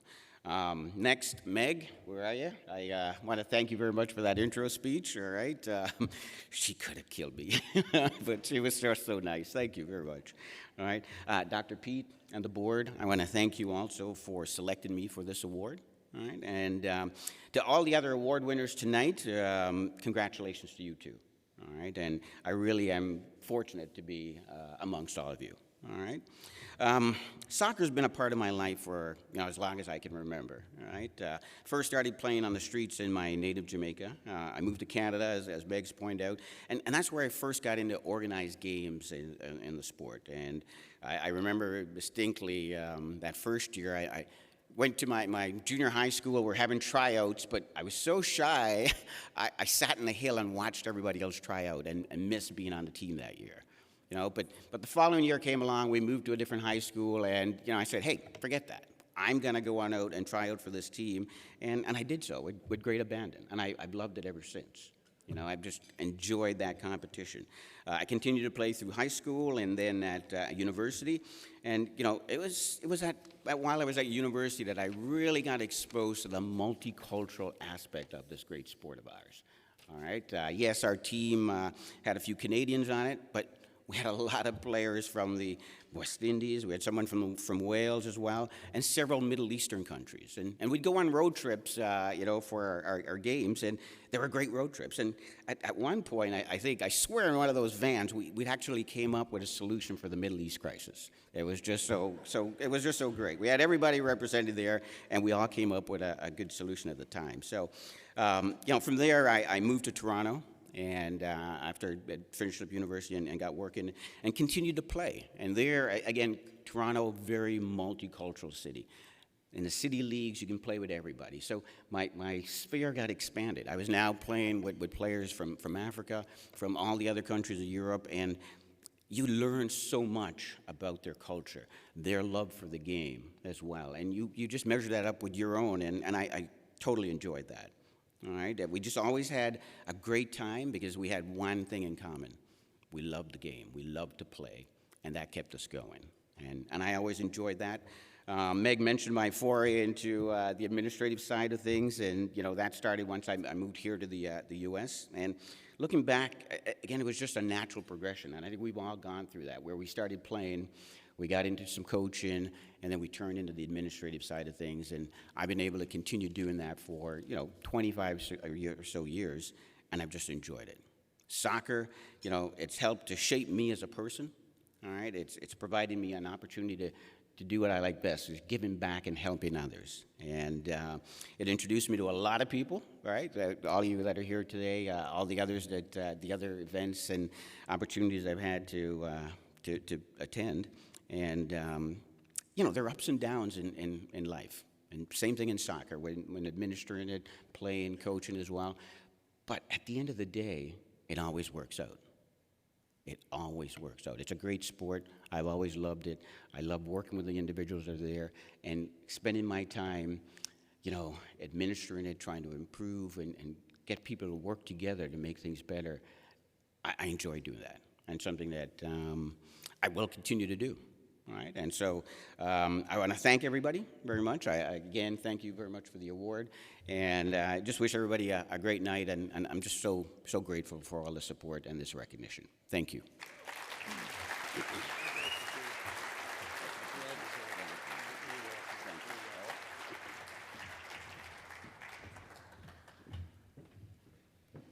All right, thank you so much, Hugh. Well, now we would love to welcome to the stage the Executive Director of the North Texas State Soccer Association, David Messersmith.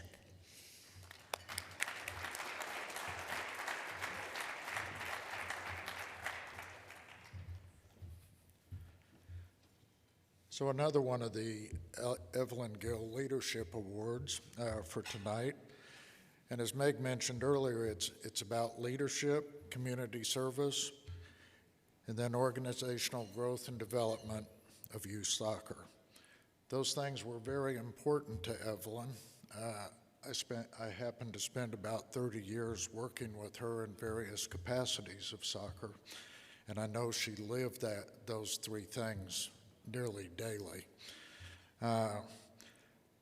For Evelyn, what that meant was she was never afraid to speak up, never afraid to ask questions, never afraid to challenge what everyone else thought was normal, and any change you were going to make needed to benefit everybody. Just so happens that the person we have tonight who's going to receive this award has all of those same qualities. I've worked with Janet now for about 11 years, 11 or 12, I'm not even sure. Time flies when you're having fun. But she has all those same qualities. She's never afraid to speak up. Pete knows that. Skip knows that. She's always going to challenge you because she does her homework, she knows what she's talking about, and she wants things to be right, hopefully the first time. She's also a big supporter of, if you're going to make any kind of changes, let's make it good for everybody. I've seen that firsthand for the last 11 or 12 years in North Texas. Janet's experience, I don't have all the details, but I know she's been a coach, she's been an administrator at the local level, she's been an administrator at the state level, so she served on several committees. She was a youth commissioner at North Texas Soccer, and she's been the president now for the last 5.5 years. So she's somebody that I've been working with mostly since she became president.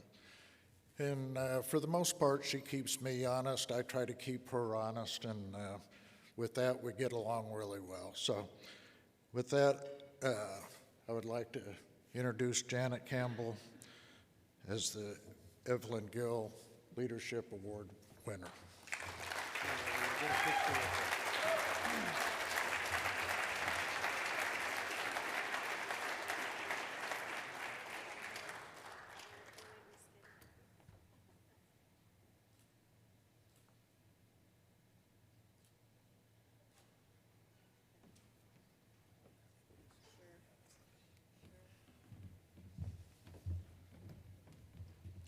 So I, like the previous people before me, want to also thank USU Soccer for this award. It's quite an honor.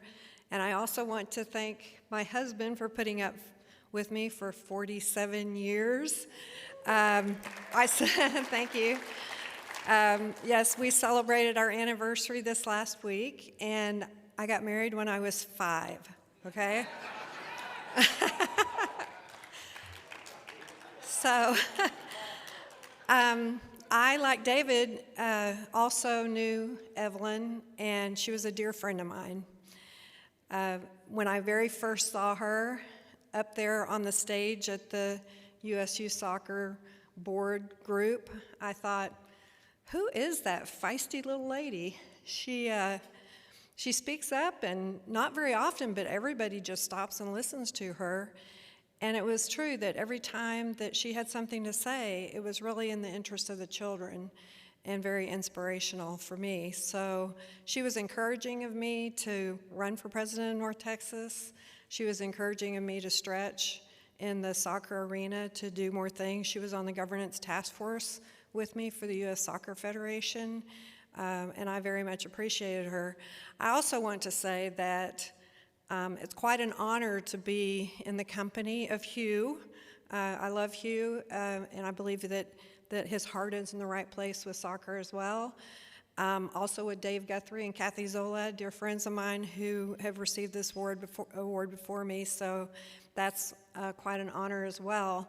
But I want to say, as far as leadership, I am the luckiest president in our organization because I have both David Messersmith and Rob Martella in our office helping us with our business. So thank you, Dave and Rob.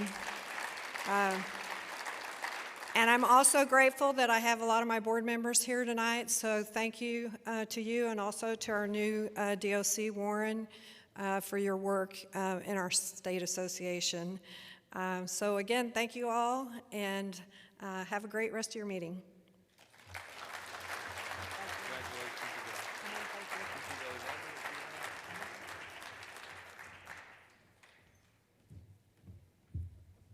All right, thank you so much, Janet. Well, now it is our distinct pleasure to formally introduce you to the U.S. Youth Soccer Hall of Fame class of 2023. And right now we want to ask that any current members of the U.S. Youth Soccer Hall of Fame please stand so we can give you some recognition.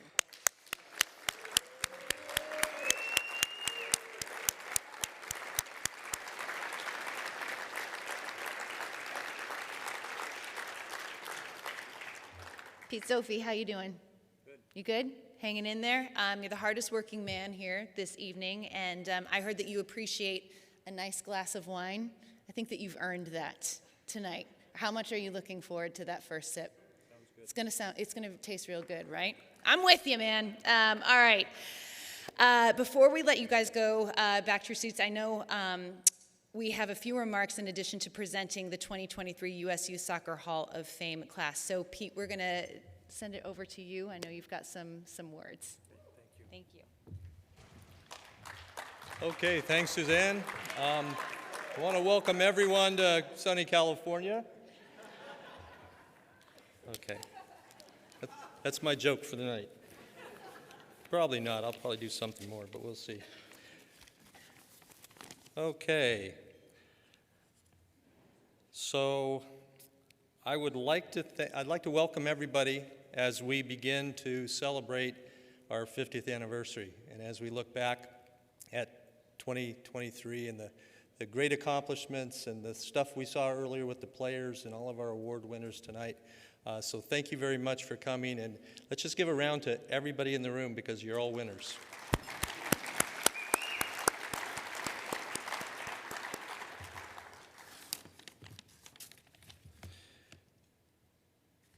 So we are eager to meet the Hall of Fame selections. I first want to acknowledge two members of the U.S. Youth Soccer family that we lost this past year. The first was a good friend of mine from Northern California, Tom Mendoff. A lot of us knew Tom. He was instrumental in developing our national championship series and was a great director and manager of the Far West Regionals for almost ever. His passing in September, after leading a wonderful life that included unparalleled dedication to youth soccer, was a true loss for all of us. I had the honor of inducting Tom into the USYS Hall of Fame in 2021.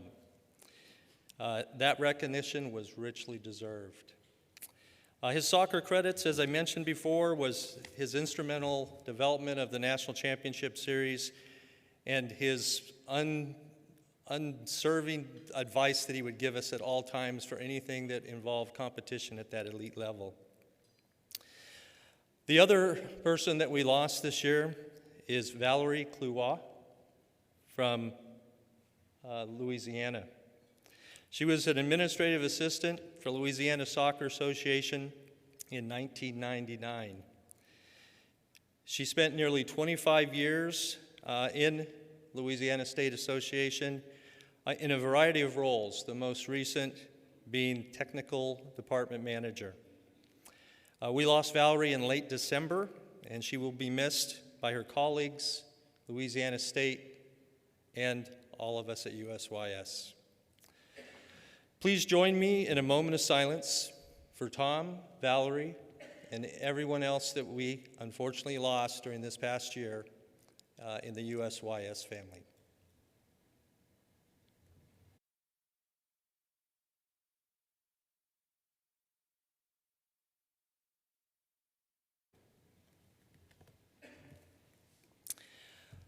Like Valerie, Tom, and many of us here tonight, our Hall of Fame honorees have given so much to the game. Our first selection to the Hall of Fame enters the U.S. Youth Soccer Hall of Fame having been a trailblazer throughout her entire career. She was a member of both the Massachusetts and North Carolina Olympic Development Programs. She was an All-American in high school, and she started her college career at Lehigh University on the men's junior varsity team.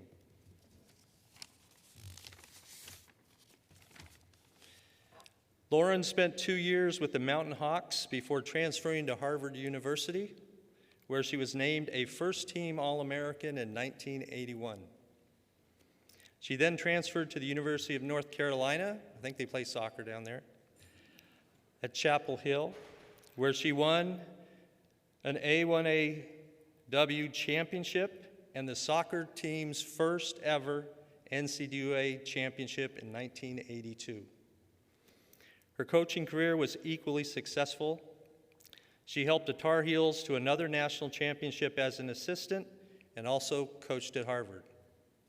She moved on to the University of Virginia, where as head coach, she took the Cavaliers to their first Final Four. Lauren was a member of the U.S. Women's National Team coaching staff and part of the 1991 and 1999 World Cup winning teams, as well as the Olympic gold medal winning squad in 1996. You may recall Nigeria's run in last year's FIFA Women's World Cup. Well, she was the coach on that team too. She's a member of the United States Coaches Hall of Fame, and tonight she becomes our first inductee into the USYS Hall of Fame, Dr. Lauren Gregg.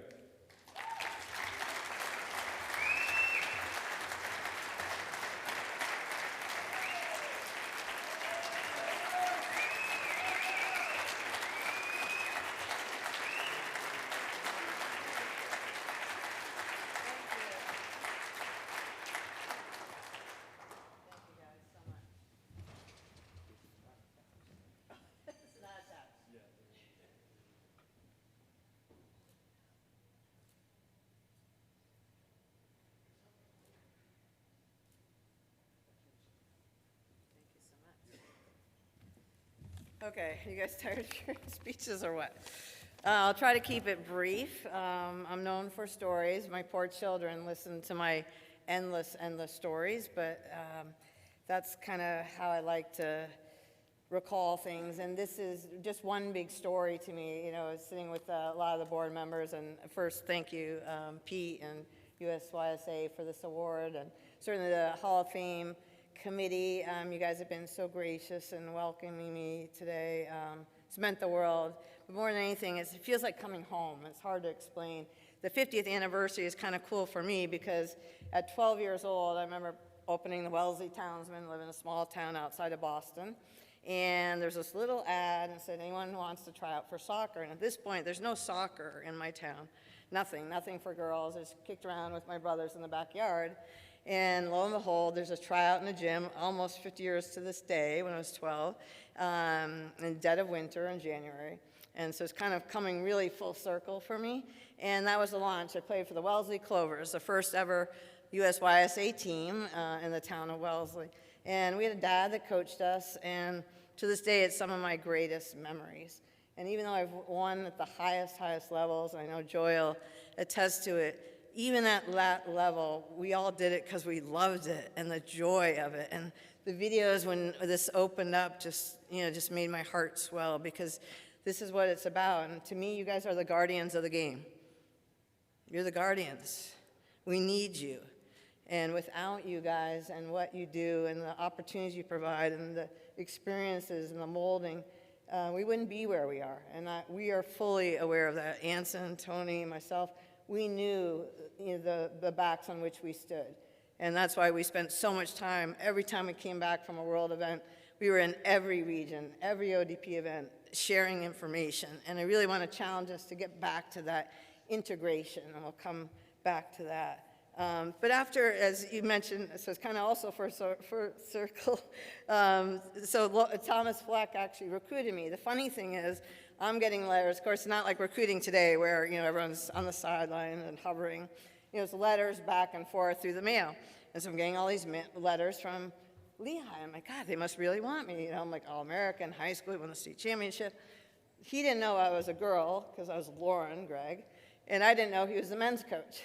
So I show up at Lehigh thinking I'm going to play for the women's team, and he thinks I'm one of his new recruits. So the funny story about that, so I spent several weeks getting the crap just beat out of me by a lot of the international players, but lo and behold, ended up making the JV team and played for 2 years. But it was a great experience, but it wasn't what I was looking for, and that's why I did transfer to Harvard. And I think it was that time that my grandfather told my parents, I really hope she doesn't develop muscles in the wrong places. So I've straddled a lot of time where soccer wasn't something you change your life for, and certainly transferring twice, I had to have my head examined.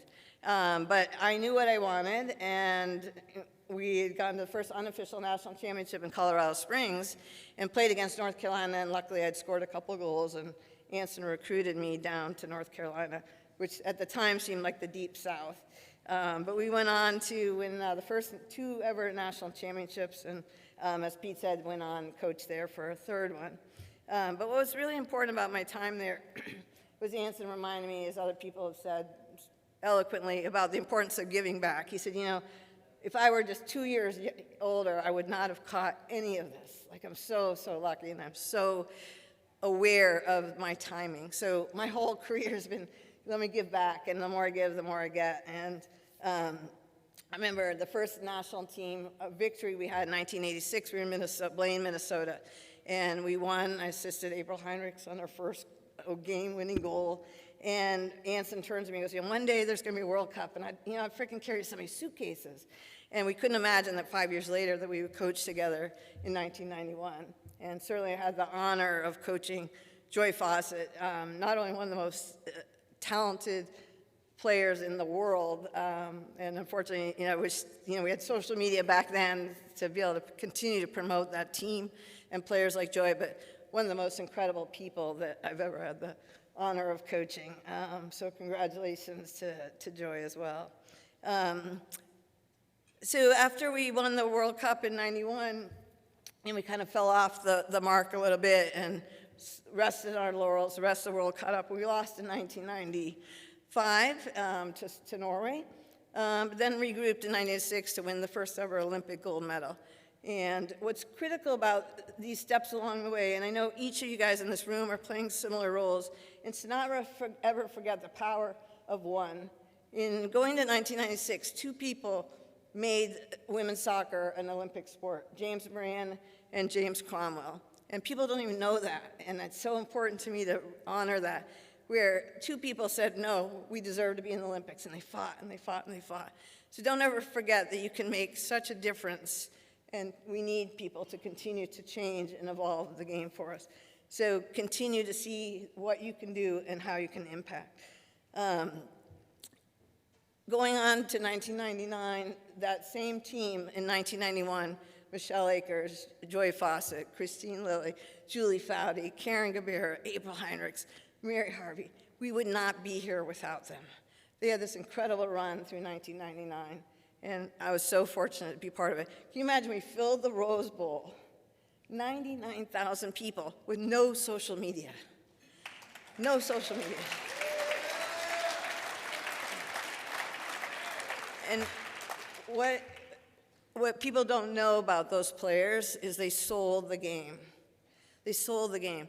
Most today, our players, like, they come off the field, their bags are carried, everything's put away, the massages are going, the ice baths. These players are off the field 2 hours a day, out in the community, out at schools, selling the game.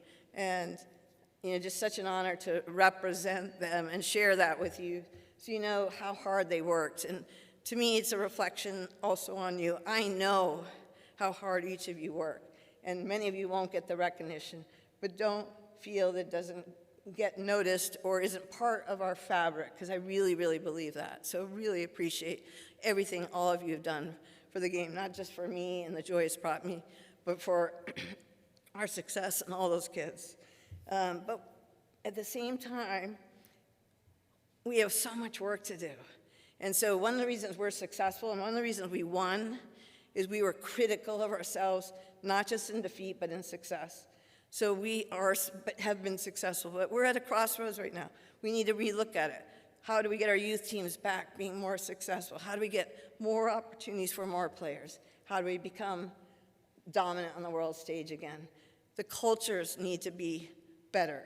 You look at what happened in Spain with the Spanish coach and the Spanish administrator kissing a player. He turns around and gets hired in Morocco. There's a lot of dis-ease in the game. And so I want to challenge you guys to continue to be critical. Hold yourselves accountable. Hold your team accountable to be better, to do better. And never forget why we're doing it. And that's for the joy and the love of the game. Thank you so much.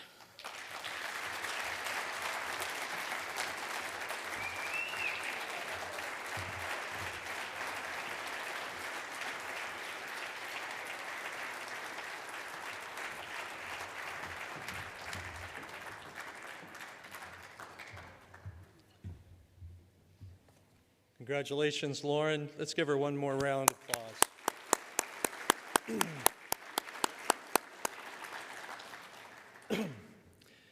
Our next honoree has spent more than 4 decades giving to soccer.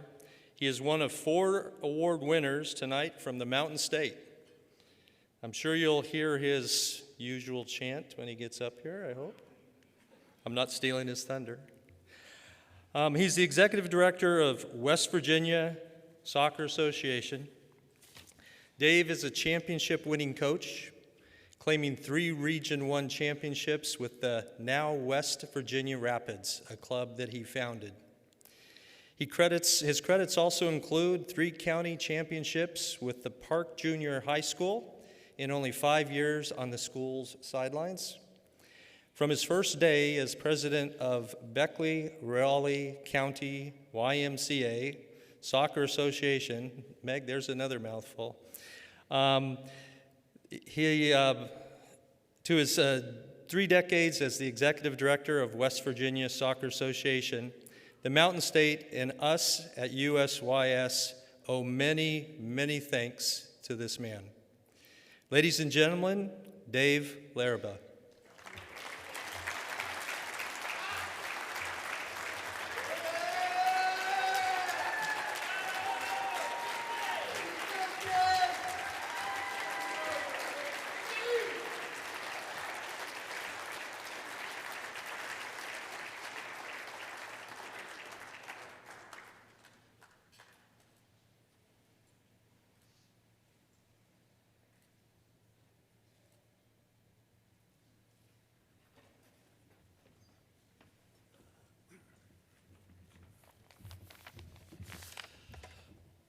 Well, I understand the staff has an over-under on my speech, but they had to cancel it because everybody took the over. As Pete said, this has been a great night for West Virginia. We have 3 national winners.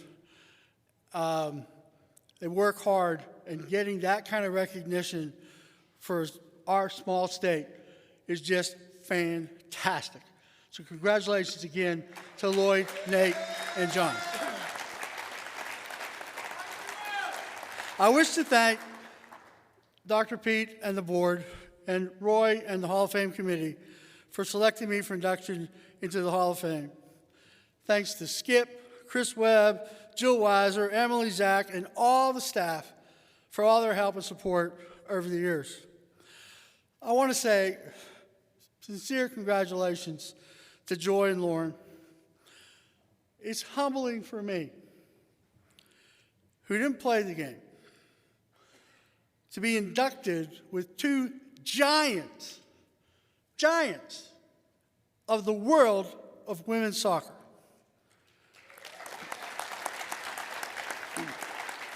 And I will tell you, I feel like a pair of brown shoes with a tuxedo standing up here. I don't belong. This is a journey, as Dr. Pete said, 40 years plus. And just like we've heard before, it started with our oldest son, Steve, brought home a little piece of paper that said soccer sign-ups at the Watt. He and the boy next door wanted to play, so he said, okay, let's go. Little did we know what we were doing when we said that. But it started a lifelong adventure, and again, for many of you also, for the whole family, the Larrabee family. Jane brought the baby Spike, and I started coaching. Jane was helping with concessions. As time evolved, Jane started coaching Spike's age group, and I got into administration. And continuing today, all 5 of our grandchildren have or are playing for what is now the YMCA of Southern West Virginia and Legacy Football Club. So that, to me, is what it's all about. The next step, again, we've heard it, was getting involved with the West Virginia Youth Soccer Association, Cups, and then some complaints, having a few ideas. I'm on the state board. In 1988, we saw the merger of West Virginia Youth and Adult Soccer Association, and I became the first president of West Virginia Soccer Association. So during this time, USU Soccer Hall of Famer Dennis Brumfield and I did start coaching girls teams. We went to the Division II then in Region 1. Division II, okay, it was Division II, but we got a thing, it said regional champions. So I don't want to hear about it, okay? And we had a great time trying to get girls soccer started in West Virginia.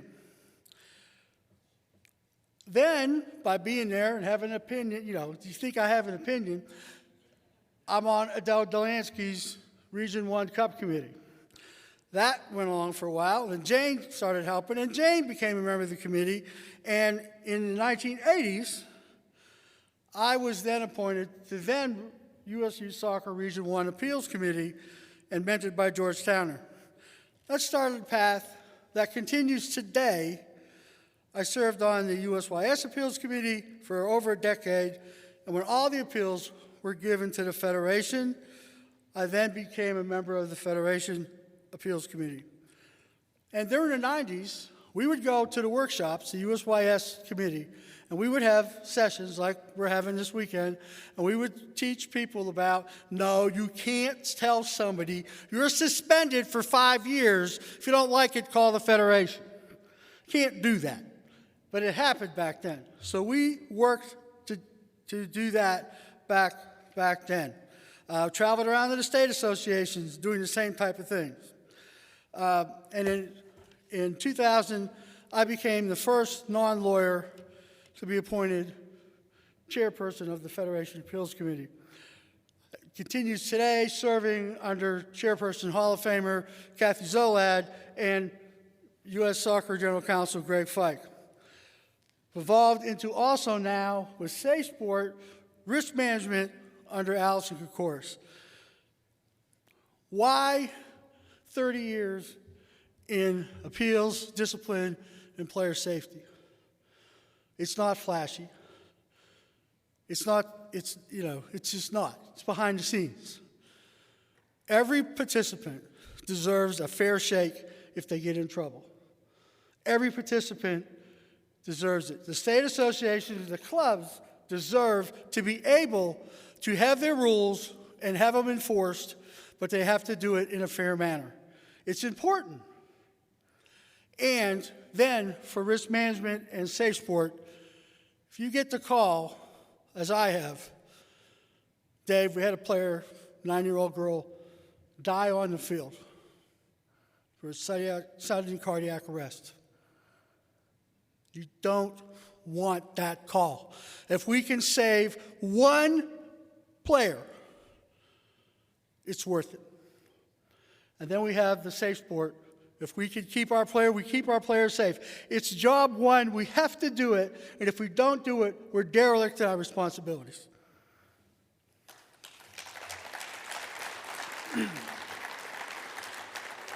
Besides the appeals, I've served on the Leadership Development Task Force with Tim McCoy that now has evolved into the leadership seminars that we have now, and serving with Mike Barzalow and Joel Dragan on the Risk Management Committee, and the President's Cup Committee with Sean Fleming and now Beth Noss. So then, going back, 1994, Dennis Brumfield becomes president. My term is over. And he made the best decision that Dennis Brumfield has ever made in his entire life. He hired me as the first executive director of West Virginia Soccer Association. There weren't very many executive directors back then, but I had some great mentors, both as president and ED. And as he's been named tonight more than once, Jim Martella was somebody who brought me along. Kathy Zolad, another Hall of Famer, and Larry Monaco. Some of you don't know those names. You've heard Jim's, you know Kathy, but they helped me become the person that I am. Dennis gave way in 2000 to Len Rogers, and Len has had the good sense to keep me as executive director for 24 years. Len and I have been friends for 30 years, still, imagine that, and it's been a great adventure these last 24. Len has encouraged me to continue to work with USYS, U.S. Adult Soccer, and the Federation outside of West Virginia, and supported that, as has our board. I want to thank the West Virginia board, the staff, for their support over the years. Len had this bright idea that I almost was going to quit. I told him I was going to quit in 2008, that we were going to host the East Regional Championships. So what are you, nuts? Well, that started a 16-year adventure that continues because we're hosting both NCS and President's Cup in June and July. Continues today. The best hosting story was the first year we did it, we had a 100-year flood the first day. All the fields were flooded. Some of you know that story. West Virginia State Senator Bob Plymouth, a good friend of Len's, called then West Virginia Governor Joe Manchin, and the next thing you know, a Black Hawk helicopter hovering, pushing the water off the fields. We got back on schedule. The Army National Guard got in trouble with the Department of Defense, but who cares? We were playing soccer, okay? I want to thank Len. Len is retiring this year after 24 years as state president, 31 years on the state board. He's been a great friend and mentor. We've had a lot of fun together. I've quit 27 times in 24 years, but he's been great for the sport in West Virginia, the East Region, and in US West. Len, thank you very much.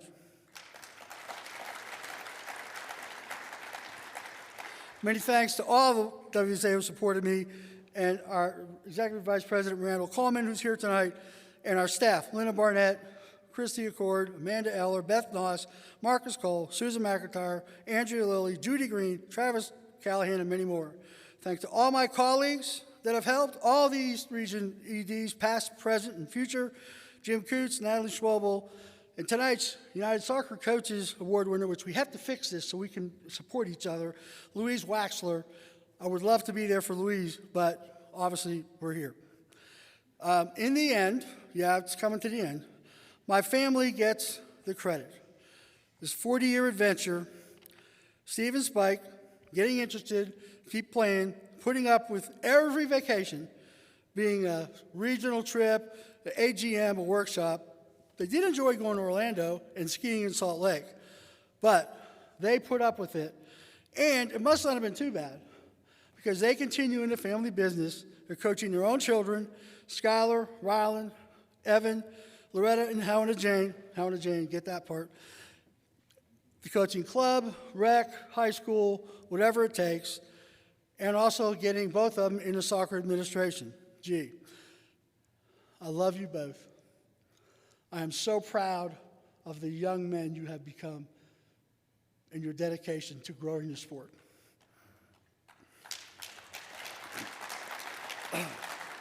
And then, lastly, there's Jane. She's a West Virginia Soccer Association Hall of Famer in her own right. She made her own path, but she's always been there with all the time that I spent working weekends, holidays, away from home, traveling around West Virginia and the United States. And with a June 15th anniversary date, we've spent a lot of them apart because of soccer season, regionals, and whatever. And most, in the last 35 years, almost all of them apart. We have 49 happy years, and maybe part of it's because we're not together a lot. She has said that. We make a great team. My love for you is as strong as it was in 1975. It's been an interesting ride, and it continues today. I will end with the words, Dr. Pete, here it comes, taught to me by a man who has been probably my most important supporter and mentor for me and for WVSA. He played college soccer at Davidson Elkin College in West Virginia. A lot of you don't know that. And he married a girl from Charleston, West Virginia, the great Hank Steinbridge. When we ended our conversation right before Christmas, he said, leave them with this. The northernmost of the southern states, the southernmost of the northern states, the easternmost of the western states, the westernmost of the eastern states, born a bastard of the Civil War, West by God, Virginia. What are you doing?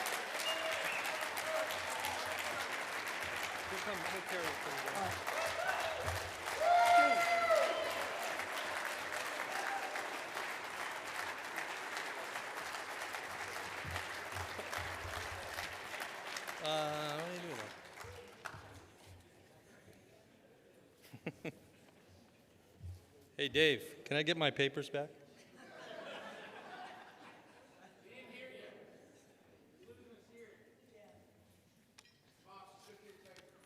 Tell him I'll trade.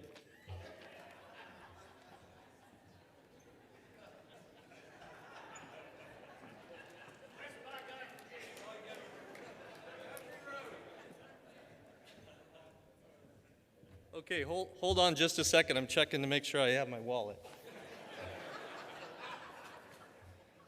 Congratulations, Dave. One more round of applause, please.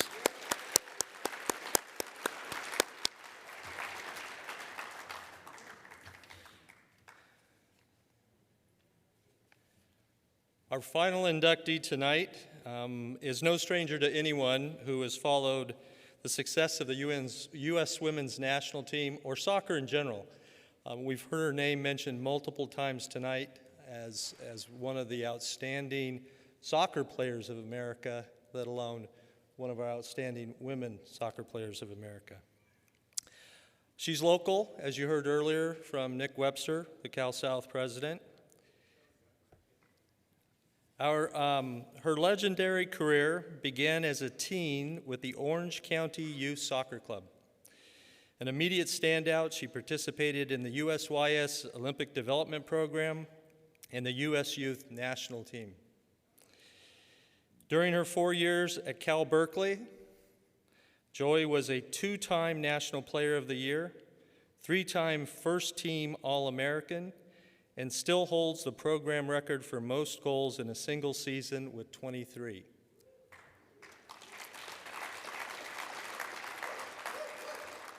She graduated from UC Berkeley in 1989 and began her professional career with Ajax, the Manhattan Beach Club's team.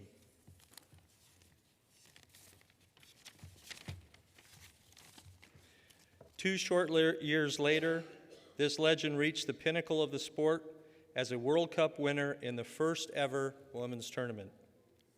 She appeared in a total of 239 games for her country and won a total of 2 Olympic gold medals and 2 World Cups. Joyce, yes.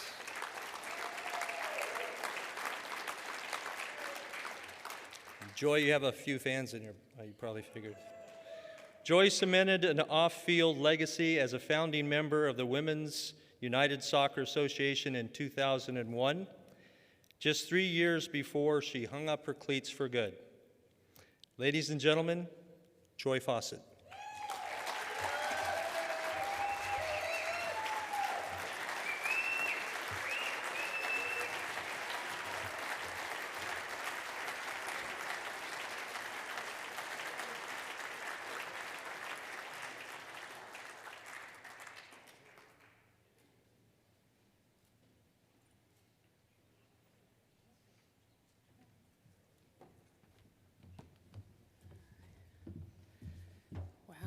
Hello, everyone. I think I'd rather be on the soccer field than up here, my biggest fear.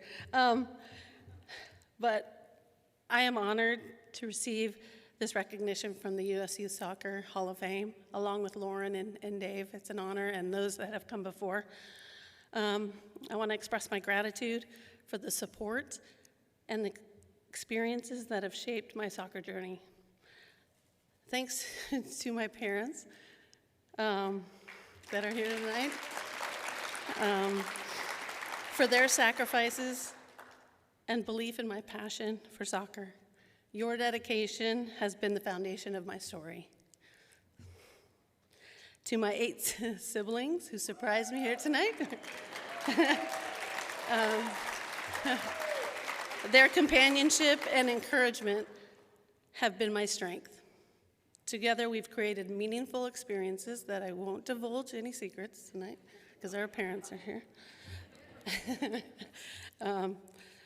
And to my husband, Walter, who has supported all my dreams and has been huge for me.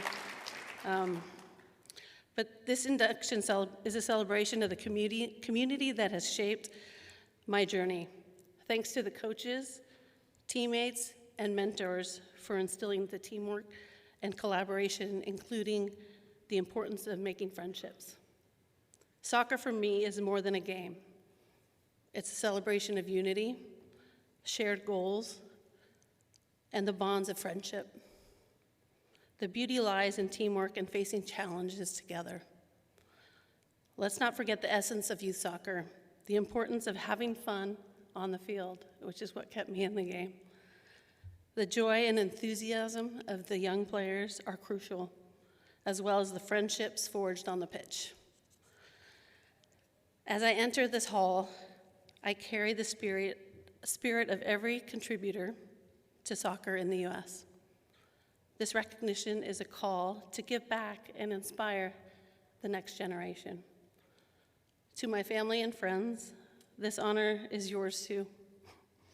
Your support has been the driving force behind my achievements, and you always show up for me.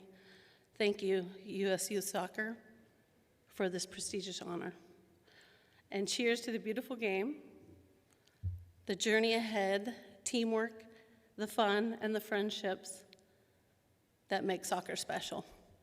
So thanks everyone here, and thanks for being a part of this and allowing me to be a part of it. I really appreciate it, so thank you very much. And thank you.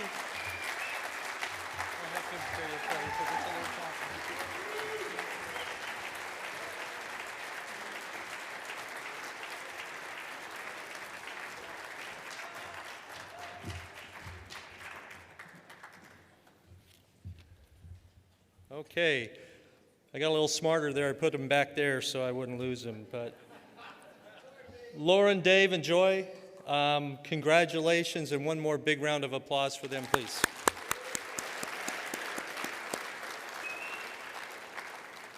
Their induction now brings the total number of USYS Hall of Famers to 46. Now back to you, Susanna.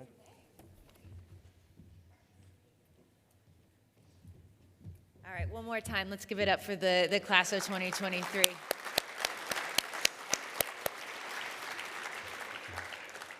Amazing. And also, let's give it up to Pete Zophi, who did an absolutely outstanding job of presenting the awards. And this is his final awards dinner as chairman, as his term ends later this year. So just give it up for Pete Zophi. Thank you so much.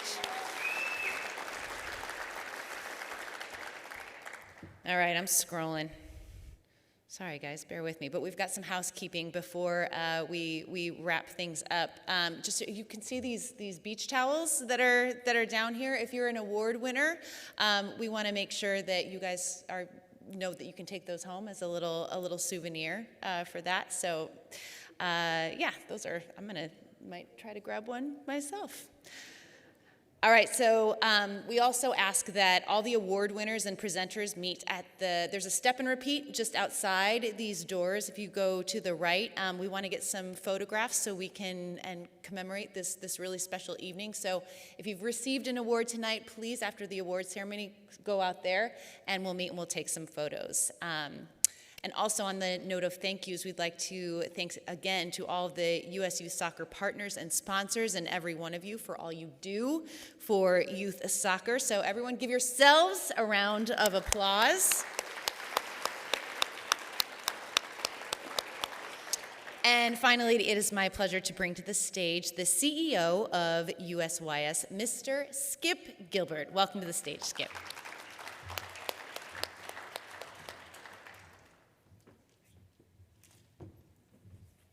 Thank you, Susanna. It's nice to be able to bring it around the corner and on our way home. History, heritage. Yes, this year USYS is celebrating its 50th anniversary. Some of you may not know that it is not actually our oldest asset. That privilege goes to the U19 Cup, for the McGuire Cup, for our national championships. And I bring that up right now because every one of you tonight is going to walk out of here with this book, and it's 90 Minutes with the King by my friend Tom Mulroy. And on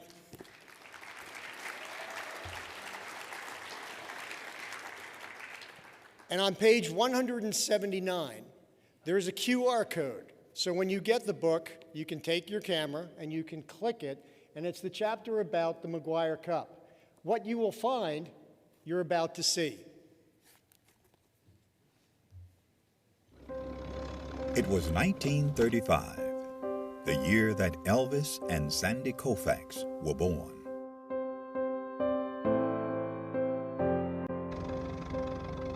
It was a year of many firsts, including the first NFL draft, the first Monopoly board game went on sale, Social Security began, and Babe Ruth hit his last home run.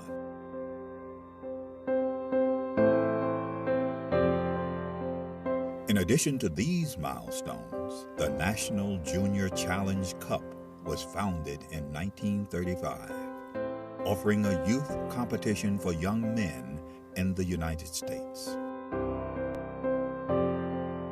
The cup was later named the James P. McGuire Cup, after the late U.S. soccer president, who himself was quite a standout in his earlier days, winning the U.S. Open Cup in 1929. McGuire would lead U.S. soccer and earn an international reputation as an excellent leader. The Jim McGuire Cup was started in 1935.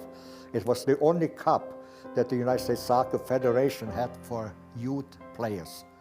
And it was a very good competition, and I can tell you, I mean, this was the highlight of my soccer career to be a champion in 1954. This storied cup, now the oldest trophy in youth sport.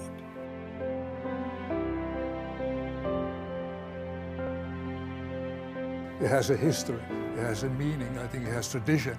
So I think it's extremely important for our competitions, for all the age groups that kind of emulate the Maguire Cup.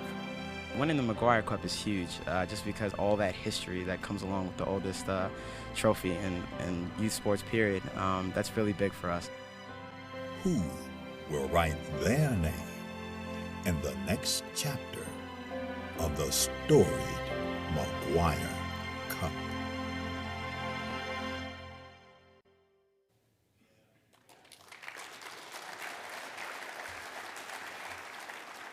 So let's fast forward back to 2024, but take a step back, 50 years to 1974. And as I look around the room, there are probably not a lot of you that were alive during 1974. So let me just paint the picture of what started soccer. Gas was 53 cents a gallon. The inflation rate was 11.1%. Median household income, $11,100. People magazine launched. The favorite song of the day was Barbra Streisand's The Way We Were. Favorite movie was The Godfather 2. The Miami Dolphins, Oakland A's, the Philadelphia Flyers, and the Boston Celtics were the respective champions. And in our sport, the NASL, the LA Aztecs beat the Miami Toros in the NASL championship. That team, Miami, would sign Tommy 2 years later. And I, in 1974, had transitioned so that I was a goalkeeper for the full year, having played in the field the year before. And that launched me on an incredible journey that allowed me to travel a path to be here in this role tonight. Also, in 1974, USYS launched. And in those 50 years, the impact it has had on tens of millions of families has been nothing short of incredible. And our marketing team has put something together that we're going to be launching this weekend to commemorate those 50 years and really what it means to the world of soccer.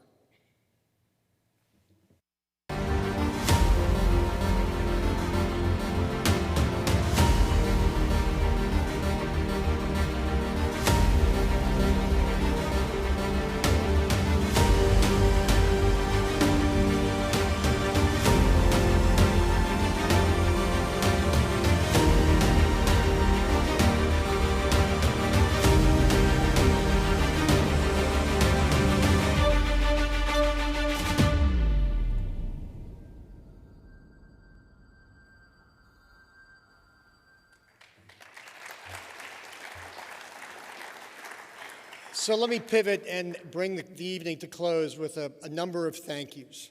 First, I'd like to thank Dr. Pete Zopfi. As you heard, this is his last gala as the sitting chair of USYS. He brought me into this organization, and he has helped guide USYS over my past 4 years with unwavering, steady, and focused leadership. Pete, thank you very much.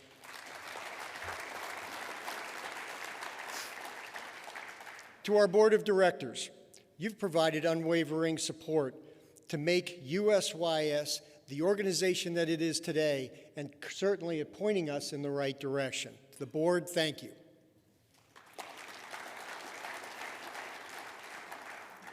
To the 54 state associations, individually and collectively, you have helped to turn the United States into an incredible soccer nation. Thank you for everything that you do.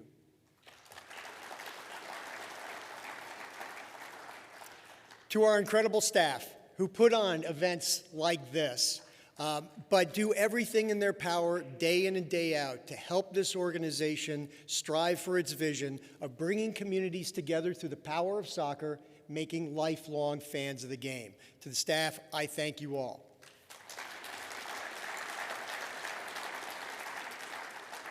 But my most heartfelt thanks goes to all of the award winners tonight. Your passion, your commitment to do things that nobody has dared to do in your field, in your focus, has turned all of us to look at you to say, not just thank you, but you're an inspiration to all of us to be able to continue to support the game, to make soccer the preeminent sport in the United States. So to all the award winners, a well-deserved thank you. You are an inspiration to all of us.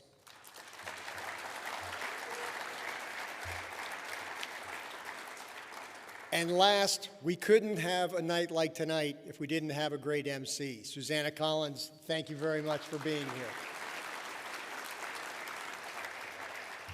So that wraps it up for tonight. Again, thank you all for being here. Enjoy the rest of the evening. Have a safe trip home. And again, thank you for all that you're doing to support USYS. Good night.